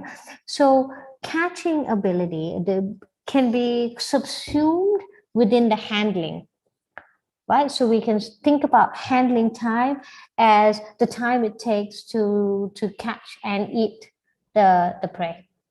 So we can put it in there as handling time plus catch time plus probability to kill it. We can add all of that. We can make our equations as complicated as we want it to be, or we can just sum it all together and make it a handling time in the denominator. Right? So you can do that. Dhruv says, won't the appearance and size of the prey factor into decision making? I don't know what you mean necessarily. What needs to factor in is the ability of the predator to recognize what is and isn't food, right? And so there has to be the ability to identify this prey type as a potential food and know the energy gain and the time it takes to eat it. That's what happens. So appearance and size is the sensory information that's needed for the predator to identify this as potential food. So in that sense, yes. Right. Okay. So so let me tell you this experiment, and then we'll talk about assumptions in a minute after we're done. Okay. So what he did in this, he put the bird inside the box, and then he controlled a bunch of things. He gave that bird mealworms, and that is the food that differed in size, a large mealworm and a small mealworm, which means he knew mealworm's energy intake because he could measure it, and E1 was greater than E2. Okay, so energy of the large one was greater than energy of the small one. And he knew how long the handling time was. And for this experiment, the mealworm would go by in half a second, right? And it would take half a second for the bird to eat it. So the handling time was similar for the two mealworm size. So the outcome of this was that E2 over H1 was greater than, E1 over H1 was greater than E2 over H2. So the larger mealworm was more profitable than the smaller mealworm. Right? And then he adjusted, excuse me, search time by adjusting how quickly the food went by, which means he actually had a conveyor belt in front of the bird and the food went by at different rates, which means sometimes it was really slow, sometimes it was really fast, and that actually was equivalent to how often that bird in the real world may have encountered prey type 1 versus prey type 2. Right? And so this is a photo from Krebs's own work of this experiment, right? That this is the conveyor belt that's in front of it, and the mealworm comes by, and then the bird gets to get it, right? So this is a mealworm in the bird's beak, right? So such a clever experiment, right? Super controlled, controlling the 3 pieces of information that we put together in our optimality model, right? And by knowing the values of E1 and E2, H1, H2, and S, right? He can actually test whether the equation that we read, do I or do I not include both prey or just the most profitable prey in my diet? Okay, so let me go through his result. Okay, you're going to see a whole bunch of graphs like this. So let's get used to seeing them. He first started the experiment with a very low density of prey, right? So I'm just giving a number here. It's not the actual number from his experiment, but suppose it was 6 worms in an hour, right? And those worms came in this proportion. So the large worms are in blue, the small worms are in red. And they came in a 50-50 proportion. So 6 worms an hour, 3 of those worms were large, and 3 of those worms were small. Right? Given that we know the energy, the handling time, and the search time, Krebs predicted that the search time, the abundance was too low for the bird to exclude all prey. Right? So earlier question was like, shouldn't abundance matter? Yes, absolutely, it matters. And so when abundance is so low, right, Krebs predicted that the bird should include both the large worm and the small worm in its diet. Right? And this is what he finds, right? So the last graph is what he actually sees. He observes in his data that small worms and large worms were both included in the diet, and in fact, at equal proportion as he predicted, right? So the middle graph is a prediction, the last graph is observed, okay? Now it gets interesting. Let's start making density higher, okay? So now he increased the density to 60 worms an hour, for example, and he adjusted the proportion. So he made the large worms more common than the small worms, right? And it came really often. Based on the equation we just drew, what is the prediction? Should the bird include both or just the large worms in the diet?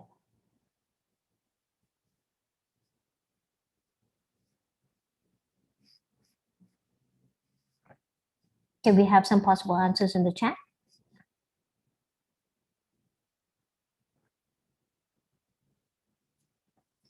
Do you understand my question? Okay. Now, the density of worms is really high, right? And most of the worms are the large ones, right? So should the bird eat only the large ones or still include everything? Remember, the interesting question to ask here is that the bird can see a small worm go by, and we're actually suggesting that it ignores it and waits for the large one. Should it do that? Yeah, it should. So based on our mathematical model that we designed here, the inequality, yeah, the search time is really low. And Krebs predicted that they should only eat the large ones and actually ignore small ones that go past. And that's what happens. In the observed results, he finds that the bird mostly eats the large ones and every once in a while includes the small one. Now that figure that I just showed you stays on the bottom, right? It's high density of prey, right? Where the inequality, where they see mostly large worms, okay? Then he does another experiment where it's still high density of prey, but now both are very common, right? So the birds these both small and large worms at equal proportion. Right? When it was in the graph A below, right, it made sense, right? Our predicted proportion in the diet made sense. You mostly see large ones and they're very common. Don't bother adding the small worms. But here, you actually see equal proportions of large and small. Right? But because the energy gain from eating the large worms, the profitability is still higher than the profitability of eating the small worms. And because abundance is so high, he still predicted that you should ignore something very common. Small worms are equally proportional in the diet. Right? And that's what he finds. Right? He actually finds it, even though it's as common. The fact that the large worms were common enough is still worth ignoring the less profitable worm, the small. Right? So this is really strong support for the optimal diet choice that we describe here. Ignore something that you see and is a possible part of your diet. Now, the most exciting version of this experiment, right, is where he had the density be high still, and now he flipped the order. Right? Here, they were equally common, small and large worms in the top set of graphs. Now, he made everything high dense, but the small worms were more common.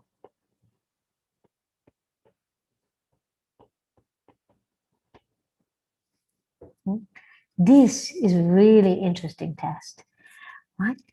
From the knowledge of overall abundance and the knowledge of the profitability of the two, Krebs predicted that even though the small worms were more abundant than the large worms, and therefore were coming by more often, that inequality still meant that the bird should ignore it. And the bird should ignore the more common thing and wait for the less common and more profitable ones. And remarkably, that's what he finds. Right? The observed proportion in the diet strongly follows what he predicts. Right? And so this is a fantastic evidence of our optimal diet choice. That when overall food density increases, right, lower ranked items are actually excluded from the diet, right? And remember what lower ranked means, right? Less profitable, right? Which means low energy over handling time, even if they were accepted before, right? When density was low, right? The lower ranked, the less profitable food in the available food was taken, right? When he did that experiment with everything was low, there was very little food there, then the less profitable one was included. But the moment he made the more profitable food common enough, right, they were ignored. The less profitable one was ignored. So this is like, look at the image here, it's like a buffet, right? The bird has a buffet that is so much food accessible to it as high densities, and instead he eats only one thing, which is very counterintuitive, right? We often think about the more options you have or the higher density of food there is, you must eat more. And actually it's not really what we expect. Right? And this counterintuitive result comes from the fact that we took the trouble to think it through, right? When would you accept one food type versus more than one, versus more than one, versus more than two? Right? And it has to do with how much you gain, what benefits you have, given the cost. Right? And so it's not worth it to eat more just because it's there. Remarkable, no? So sorry, my conclusion here is that food becomes more as food becomes more available, foragers actually become more selective, right? The opposite of what our intuition would have actually said. Okay, so it's 12:15. So let's do this one calculation together. Okay, we can generalize to more than 2 prey types. Right? And our steps for doing this would be the following, right? The first thing we do is to rank all prey according to their profitability, according to their energy over their handling time, right? And the first conclusion we draw from this exercise is that we always expect the predator to include the most profitable prey, right? So no matter what options they have, the most profitable prey is always in the diet, right? That's conclusion number 1.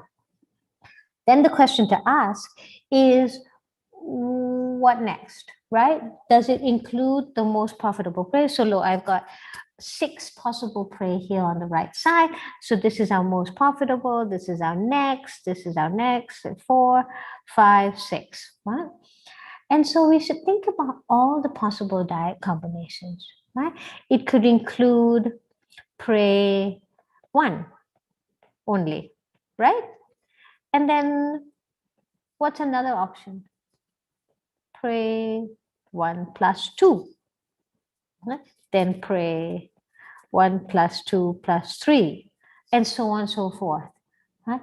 In the order of profitability, not in any other order, because we make this important understanding that the energy over time is what's being maximized, right? And so you rank according to energy over time it takes you to get that energy into your body, right? So I eat the most profitable, then I include the next most profitable, so on and so forth, right? And so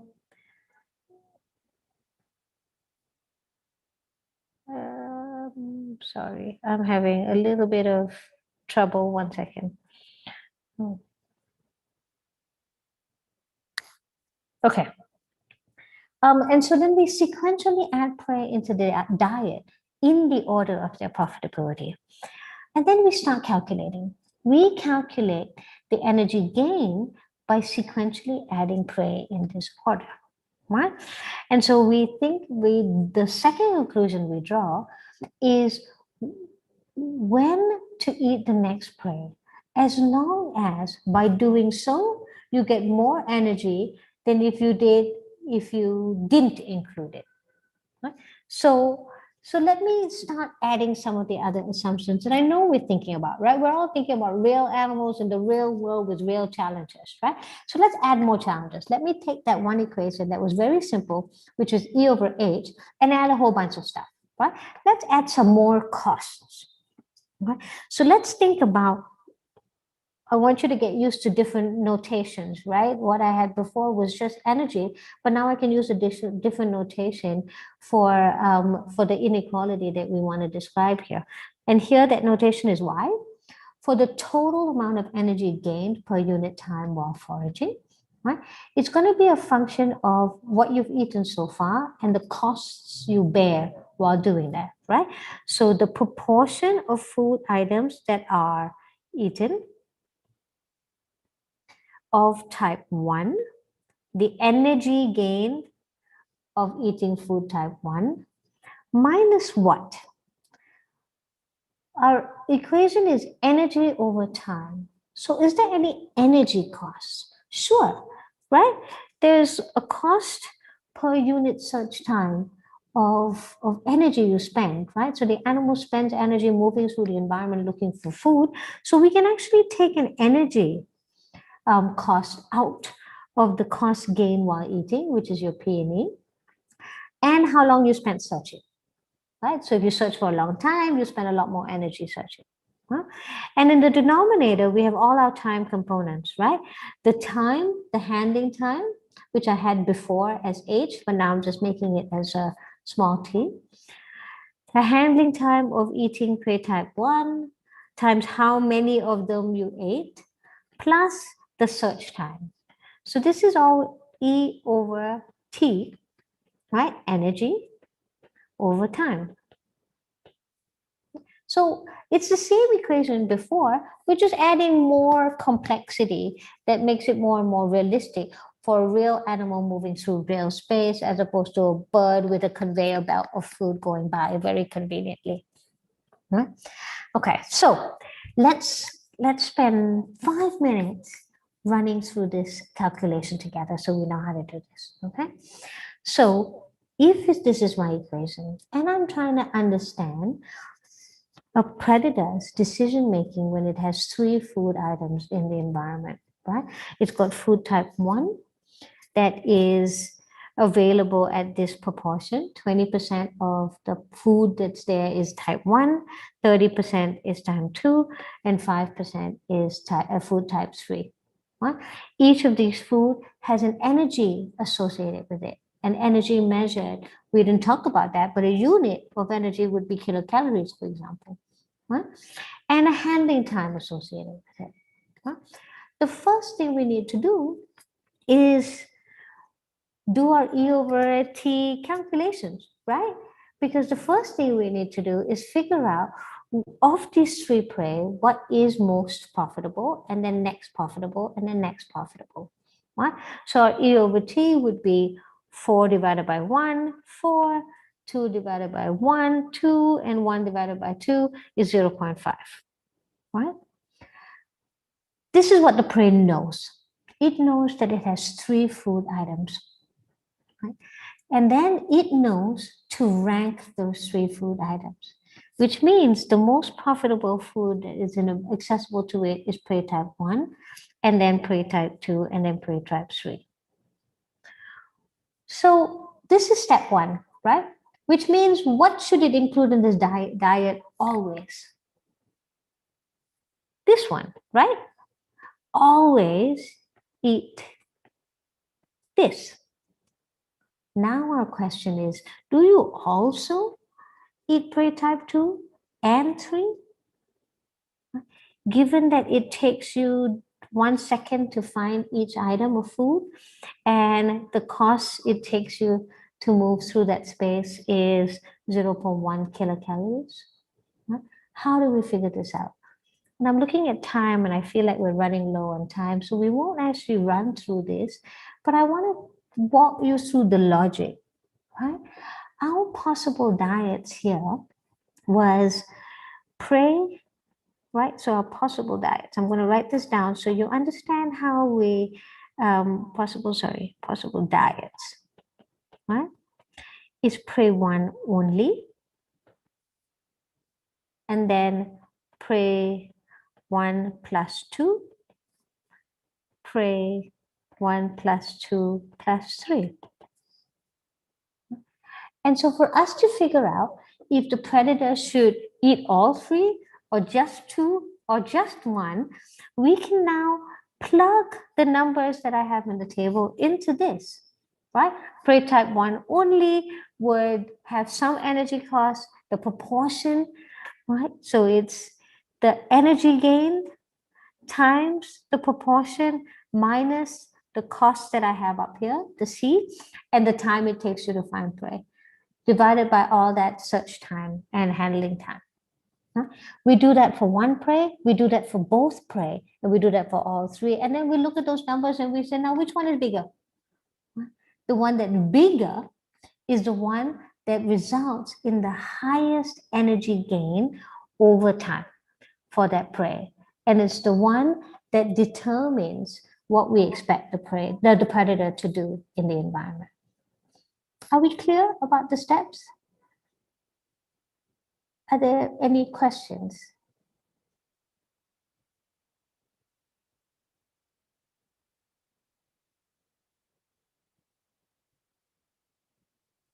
Okay. So I want us to, when we think about optimality models, we always must think about assumptions of these kinds of models, right? We must think about the fact that we are assuming that the forager can assess the value of the food upon encounter. It knows what energy and handling time is associated with the food, right? How is that possible? Right? We're actually expecting natural selection to have shaped the ability to assess something as important as food in your environment. And yes, food can change, but you have the tools and the cognitive abilities that have evolved that allows you to determine what is and isn't food, how much that food is probably worth based on size, for example. Right?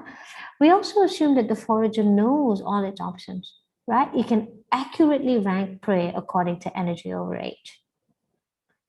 And that it searches randomly and that food is randomly distributed, right? That means search time is fixed, for example, in the model I have. We can modify it if we want to in our equations and make it more complicated. And that, and that there's some energy cost and we can factor it in. Right? We just need to be able to parameterize our equations based on how we think the animal works. Right? I also want to say here what I know you all are thinking, that animals are not perfectly adapted to the environment, and we recognize that. Right? And even though we're building optimality models, we build it with this expectation that there may be some errors, and that errors describe the constraints or the limitations that natural selection have faced or evolution have faced. Right? We also should know that animals can't control the assumptions presented in these models, right? They can't adjust the array of foods available, for example, right? That's what it is. And so although natural selection is what I say is the shaping, it's the mechanism that works to maximize this process given the local conditions. So it's the best possible solution now, not the best possible solution if we were designing this from scratch.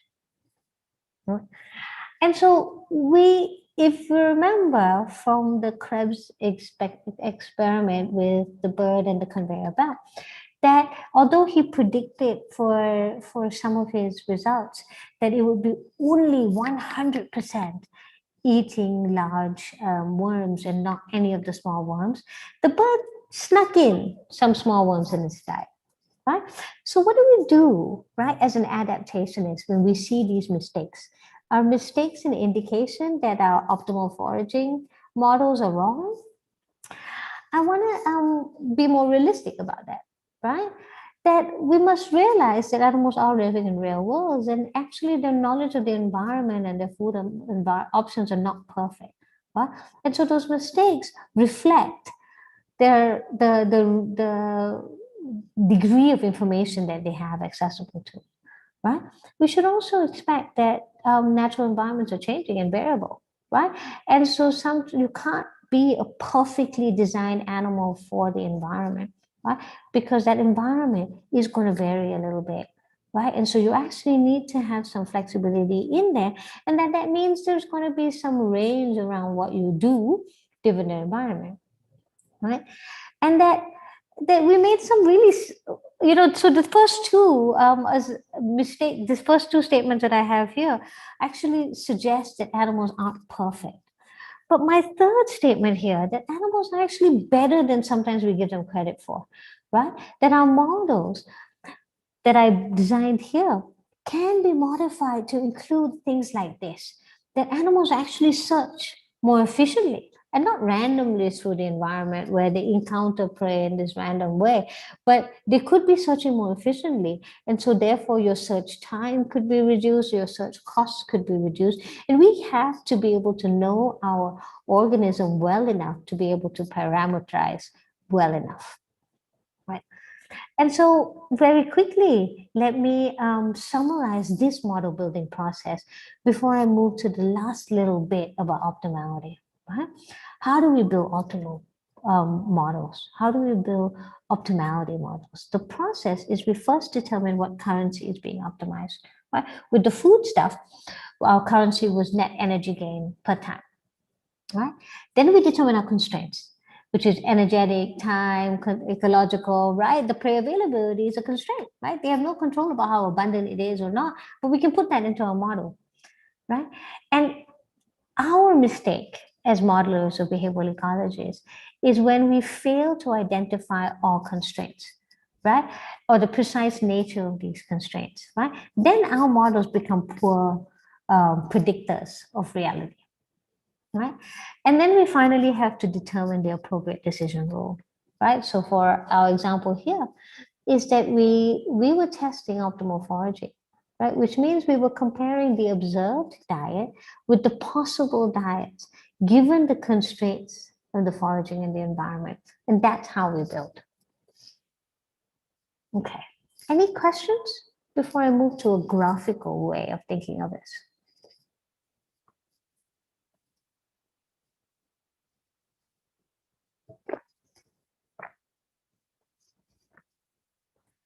Anand's question is, when it comes to feeding the younger ones, does the mother change the preference of food size?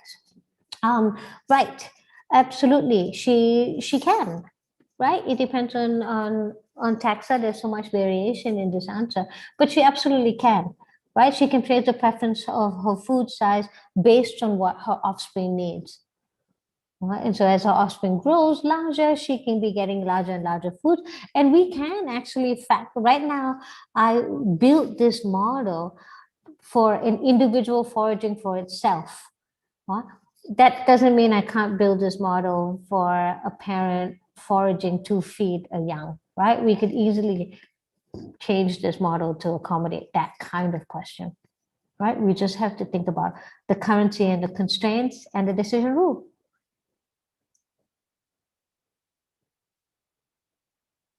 Okay, so I want to think of optimality in one last way, right? We have half an hour and I have 2 or 3 slides left. And I want us to, often when we think of optimality, what I just did just now was in equation form, right? I wrote a cost-benefit equation where it's like benefit at the top are energy gain, cost at the denominator as time, right? We also put cost in a more complicated equation by subtracting energy cost and subtracting time cost from the denominator, right? But we can also think about optimality in graphically, right? With the diet choice that we had in there, we were doing this with this 2 option scenario, right? Does the predator eat this food or this and this, right? So this was discrete choices of diet. But we can think of cost benefits if our x-axis is not this food versus this plus this versus this plus this plus this, but as time, for example, right? How long to spend foraging. So we take the same pieces of information that we had before, energy over time, and now how do we figure out how long to forage? How do we do a benefit over cost kind of analysis graphically with a continuous option, right? Do I forage for 1 hour today or 4 hours today or 8 hours today? So when we think of cost benefit analysis like this, we usually think of continuous gains or continuous costs, right? So an animal that's foraging for an hour, for example, right? Well, and assuming he gets food in regular intervals for that hour, will gain this much energy in that 1 hour. He forages longer, he continues to gain energy. The longer he forages, the more he gains energy. How should this graph end? Right? Should I continue this graph to be a straight line? Or is there a different shape that could describe the benefit of foraging? It's possible that it's a straight line, let me just say, but there could be other lines that describe a benefit curve.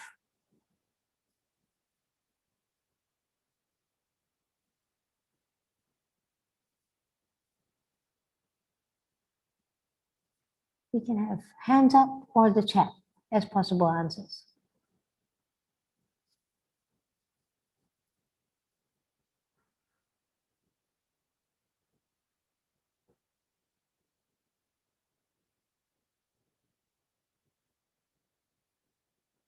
Do you understand the question? Okay, if we were confused about the question, go ahead and ask me to rephrase it.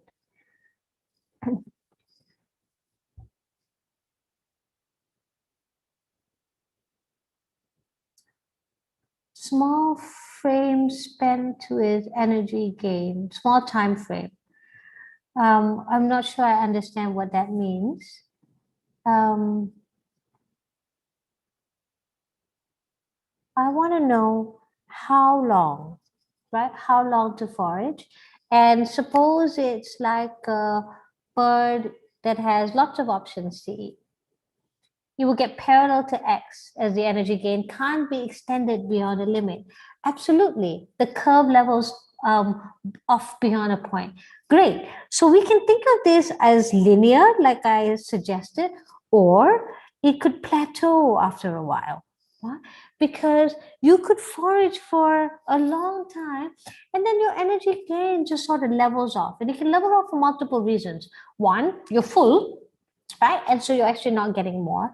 Or another, it gets harder and harder to find prey the longer and longer you forage. Right? So now this is our benefit curve, which is fantastic. But we're trying to understand an optimal solution. And our question is how long to forage? Can I tell from this graph when to stop? Do I stop here because I've got enough energy? Do I stop here at 4 hours because now it's starting to taper off? Or is this point of tapering off is better? We can figure this out in several ways. We can think of this either as when the diminishing curve no longer makes it worthwhile, or we can start to explicitly add cost. Right? So our energy gain is the benefit curve, but how about energy loss as you're foraging? And the longer and longer you forage, the more and more energy you have to extend.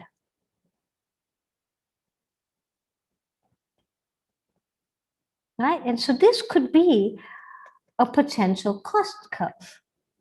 At which point, now we have the option of doing graphically what we had with an equation.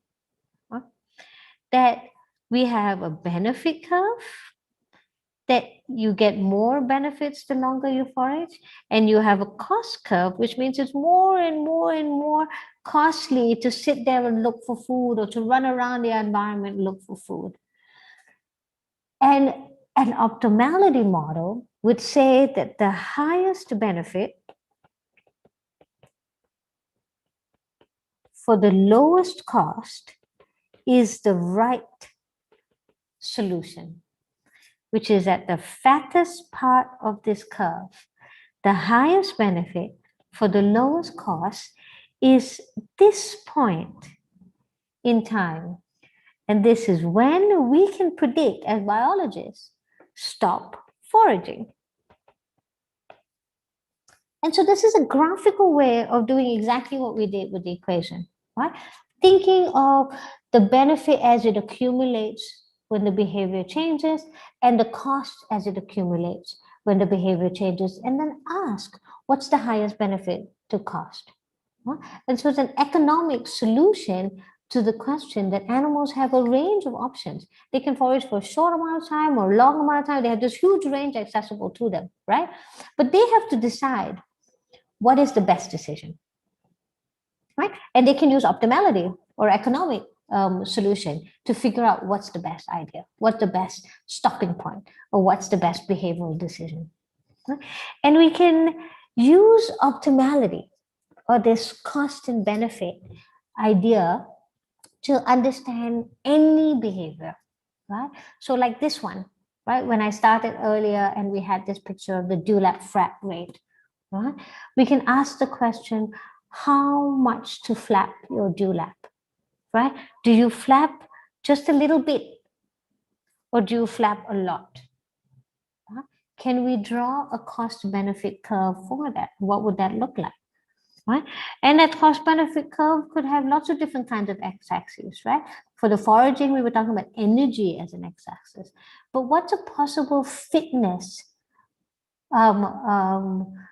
metric that we could use here instead of energy? What could be on our y-axis that is a fitness measure that is connected to how much you should flap your dewlap? Right? We came up with a bunch of potential hypotheses earlier. And one of them was the number of mates you can get. Right? So that could be a potential Y. Or your probability to win the fight. So it doesn't have to be food. It could be any continuous behavioral option and what you gain from that. Right? So your probability to win a fight could be the gain as a function of your dewlap flap rate. And that if you flap a little bit, if you flap 0, you get no chance of winning the fight. And if you flap more, you can win a fight. And there's a certain point that it would plateau again, because not only can you not flap beyond a certain point, that's your constraint. You can't flap any more than that, right? But that it could also not influence the outcome of the win itself, because your potential competitor can no longer process that flap rate. And what would the costs be? Right? It could be cost in all sorts of different things, right? We talked about cost in energy before, but our cost, this is our benefit curve. Our cost curve could be your probability of getting killed by a predator that's watching you, right? So if you flap, don't flap at all, predators never see you. But the more you flap, the more conspicuous you look to predators. So this could be our benefit, but our cost could be conspicuousness towards predators. And so therefore, the probability of getting killed. As long as we're able to write down clearly what it is that costs and benefits are in some unit, right? Energy units is what we had before, but here we have probability of winning and passing on your genes, or probability of dying and not passing on your genes, right? We can draw cost-benefit curves, right? And so your probability of being seen by the predator could be a straight line, for example. Right? That the more you flap your dewlap, the more likely the predator can see you. At which point, the fattest part of the curve, right here, which is the highest benefit to the lowest cost, is what we predict the optimal dewlap flap rate should be for an animal in the environment that has this to gain potentially, given who's watching and who's mating with it, and this to lose potentially, given how many predators are in the environment.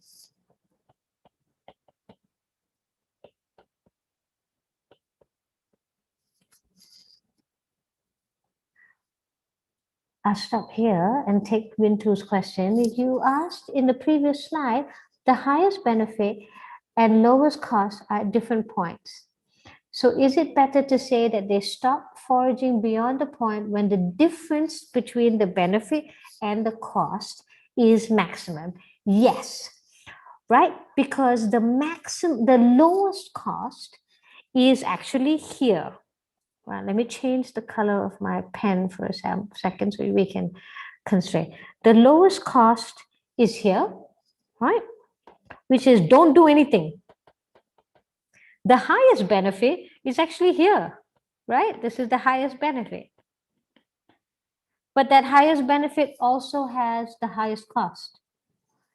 So the point in space where it's the highest benefit and the lowest possible cost combo, right? So I could stop here, but it's not the highest possible benefit given the lowest possible cost. And here, there's so much more benefit, but there's so much more cost too. Neither of those are as good and results in the highest outcome than this point in space, the fattest part, the greatest difference between benefit and cost, which is the optimal solution. So you are right to phrase it the way you have, Rintu. And it could work for anything, any behavior, right? Anything like this, any continuous behavioral option that an animal has, right? You could generate your cost and benefit curves.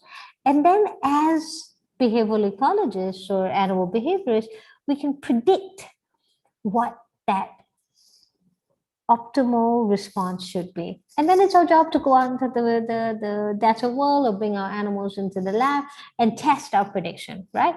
Design the study to figure out if this is really what they do in the wild, given what they have to gain and given what they have cost.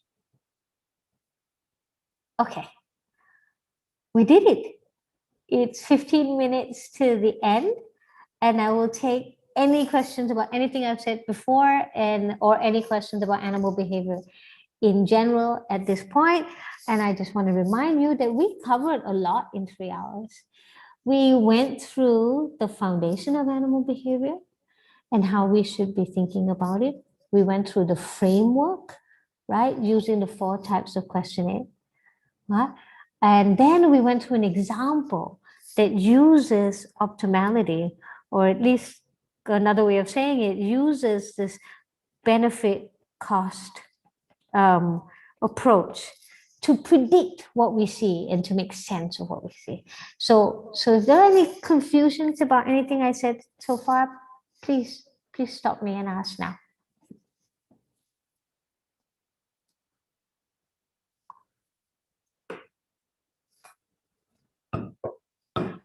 Vishnu's question, how do animals identify poisonous food and avoid it? Good question. What are the other criteria except for search time, energy, costs, and choosing food? So when we said that there are lots of constraints, right? When we build optimality models, we need 3 things, right? We need decision rule, we need currency, and then we need constraints, right? So we can put poisonous food several ways, right? We can put it as a constraint that they cannot process things that are poisonous. And so therefore they should avoid it in the diet altogether.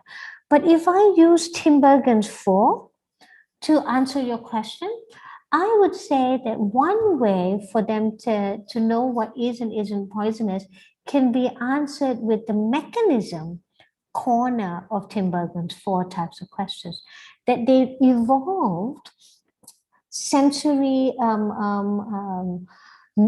abilities in their mouths, for example, right, that detects toxic food, at which point when it puts it in the mouth, it spits it out and be like, yuck, this tastes terrible. That's why the evolution of taste is really useful, because taste is often associated with high carbon or low protein or toxics, right? We can taste the differences in our food that tell us what its composition is. So you can taste toxic versus not. And so animals' ability to detect it right here in their mouths allows them to spit it out. We can also answer this, how do they tell poisonous from not, from evolutionary point of view, huh? That individuals who couldn't tell the difference, who hadn't evolved traits to be able to tell the difference, ate poisonous foods and died, which means their genes did not get passed on to the next generation. And those that did evolve the ability to detect what is and isn't poisonous and avoid poisonous and eat only safe things, survived and passed their genes on to the next generation? So we can answer that in multiple ways, right? So you need the sensory organs, or over evolutionary time, those that weren't able to do it are gone. Okay, so the game theory is not going to happen. In 10 minutes, we just need a whole different session. The only reason I put it here is I didn't want you to think that the economic optimality kind of thinking is the only thinking to solve a problem, right? For the only way. And the reason why game theory is really interesting is because it tells us that you can have multiple ways to solve the problem. So you can have, if you're thinking about diet, for example, right? I assumed that in our model, and we assumed as evolutionary biologists or behavioral ecologists, that everybody in the population wants to maximize its E over T, right? And so therefore it's eating in this way. Great. But we can also imagine like the dewlap frat rate, for example, right? That you can have different ways to get your reproduction. That if the goal is to get as many mates as possible, one way is to be super aggressive, right? Have lots of territories and get as many mates as possible. Another way is to sneak around on the territories of others and ambush females when she gets in. And you still can get lots of mates. Do you see how there are two possible strategies to get the same goal? If the same goal is to get as many mates, or the same goal is to get as much nutrition as possible, you can solve that problem with having different kinds of strategies. And so game theory allows us to model the different kinds of strategies that could arise. Right? That's what game theory does, that there are multiple ways to get to the same goal. Right? You can get super aggressive ones and not aggressive ones. And the most famous and first model you'll probably learn in class will be hawk versus dove models, right? That you have aggressive individuals or not aggressive individuals, and both are successful at getting resources. But that's another hour of lecture. So I hope I gave you just a hint of why it's a nice way of thinking about animal behavior, because it recognizes that there's not one good solution sometimes. Sometimes you can have multiple alternative solutions. Okay. Why do we say that optimum is when benefit minus cost is maximum and not when cost overtakes benefit value? I don't understand what you say by cost overtakes benefit value. When you say, oh, I see what you mean. Why didn't I stop here? Is that correct? At this point, cost overtakes. Yes, I see. And this is the highest benefit for highest cost. Absolutely. It's a very good question. And I think we don't stop there because of several reasons. One, that look, the benefit has already started to taper, right? And the cost is increasing. And that this, if you're thinking about an animal doing multiple, trying to make the best decision today and tomorrow and tomorrow and tomorrow, this is a lot of cost to bear. When here, it's a lot less cost, and there's a lot to gain.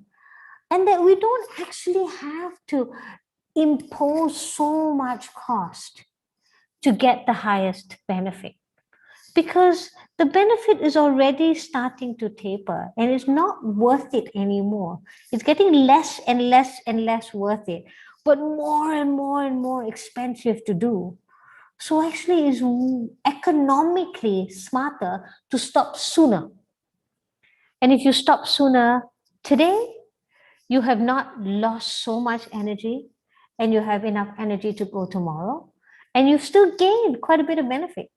As long as that benefit is sufficient, to allow you to live till the next day or allow you to get all the other things that you need to get done with that energy. So actually you don't want to stop here because you're facing two unnecessary unnecessary costs given the diminishing benefits that you're getting. You want to stop sooner. Does that help? Okay. Did I miss any other questions in here?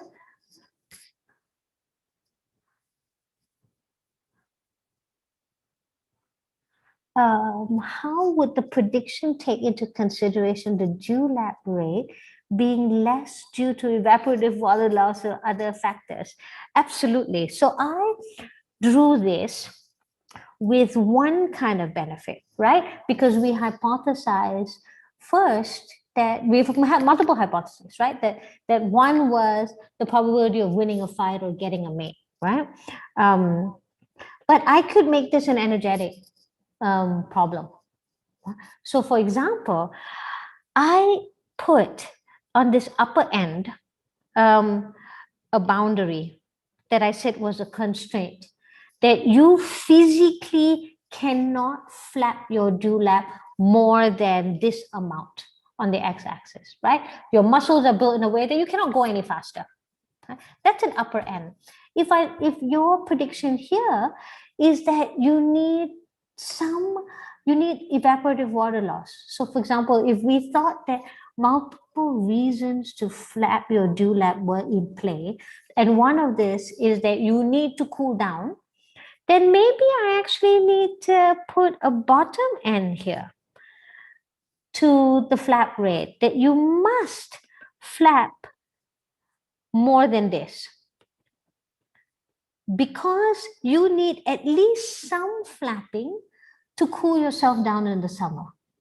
And that this amount of flapping is non-negotiable, that you need this number of flapping to cool down because you are in the summer. I can also put what you describe as evaporative water loss as a benefit, that there's benefit that is here on the y-axis, on this curve, that is a benefit for mating, plus there can be a benefit for cooling, plus there can be a benefit for fighting, and I can sum all these benefits up and shape my curve. So if it's a really hot day, this curve could go higher. You actually get more benefit by flapping more, because you also cool down more, for example. If it's a high predator environment, for example, my cost curve could be very steep, right? Because the more you flap, the more costly it is. So I can change my cost and benefit curve depending how many benefits I want to add, how much cost, which is why what an animal does, its dewlap flat rate, is not what the species does. It's what that individual does in its population, given the environment it's surrounded by, given the predators that can see it, for example, given the number of mates it has the potential to gain, given how hot and cold it is, right? And so we go beyond instinct, or we go beyond fixed behaviors to behaviors like I described, like an ecologist would, right? Given the context. So we can add all the things that you're suggesting here. More or less competition, more or less predators, by shaping these curves in different ways.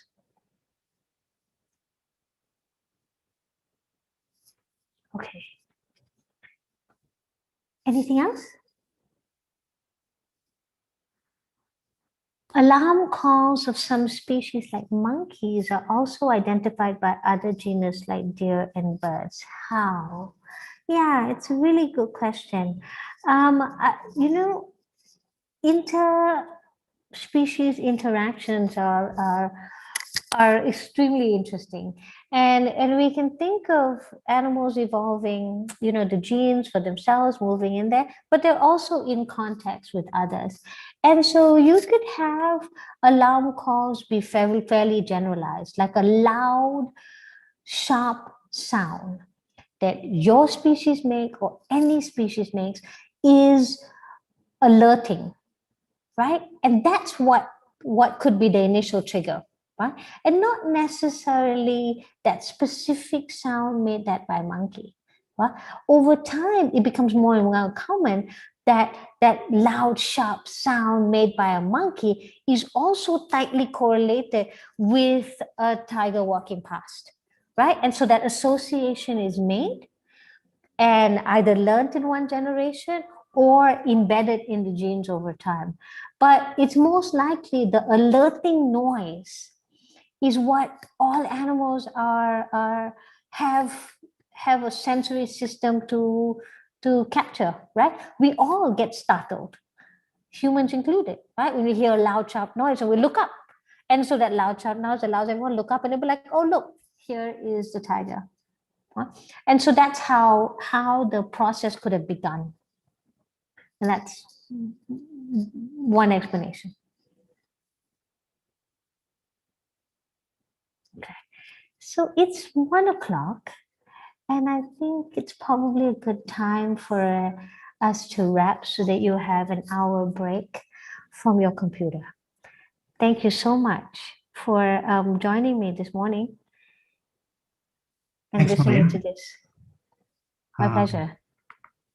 Okay, great. So thanks everyone for attending this session as well. So we'll meet you all at 2 o'clock again. Okay, so you can start joining by 1:50 so that we can start on time, because we have 2 mini workshops this afternoon. And if we start at 2, it's going to be much more useful. Okay, so please start joining by 1:50. Thank you again. Bye everyone.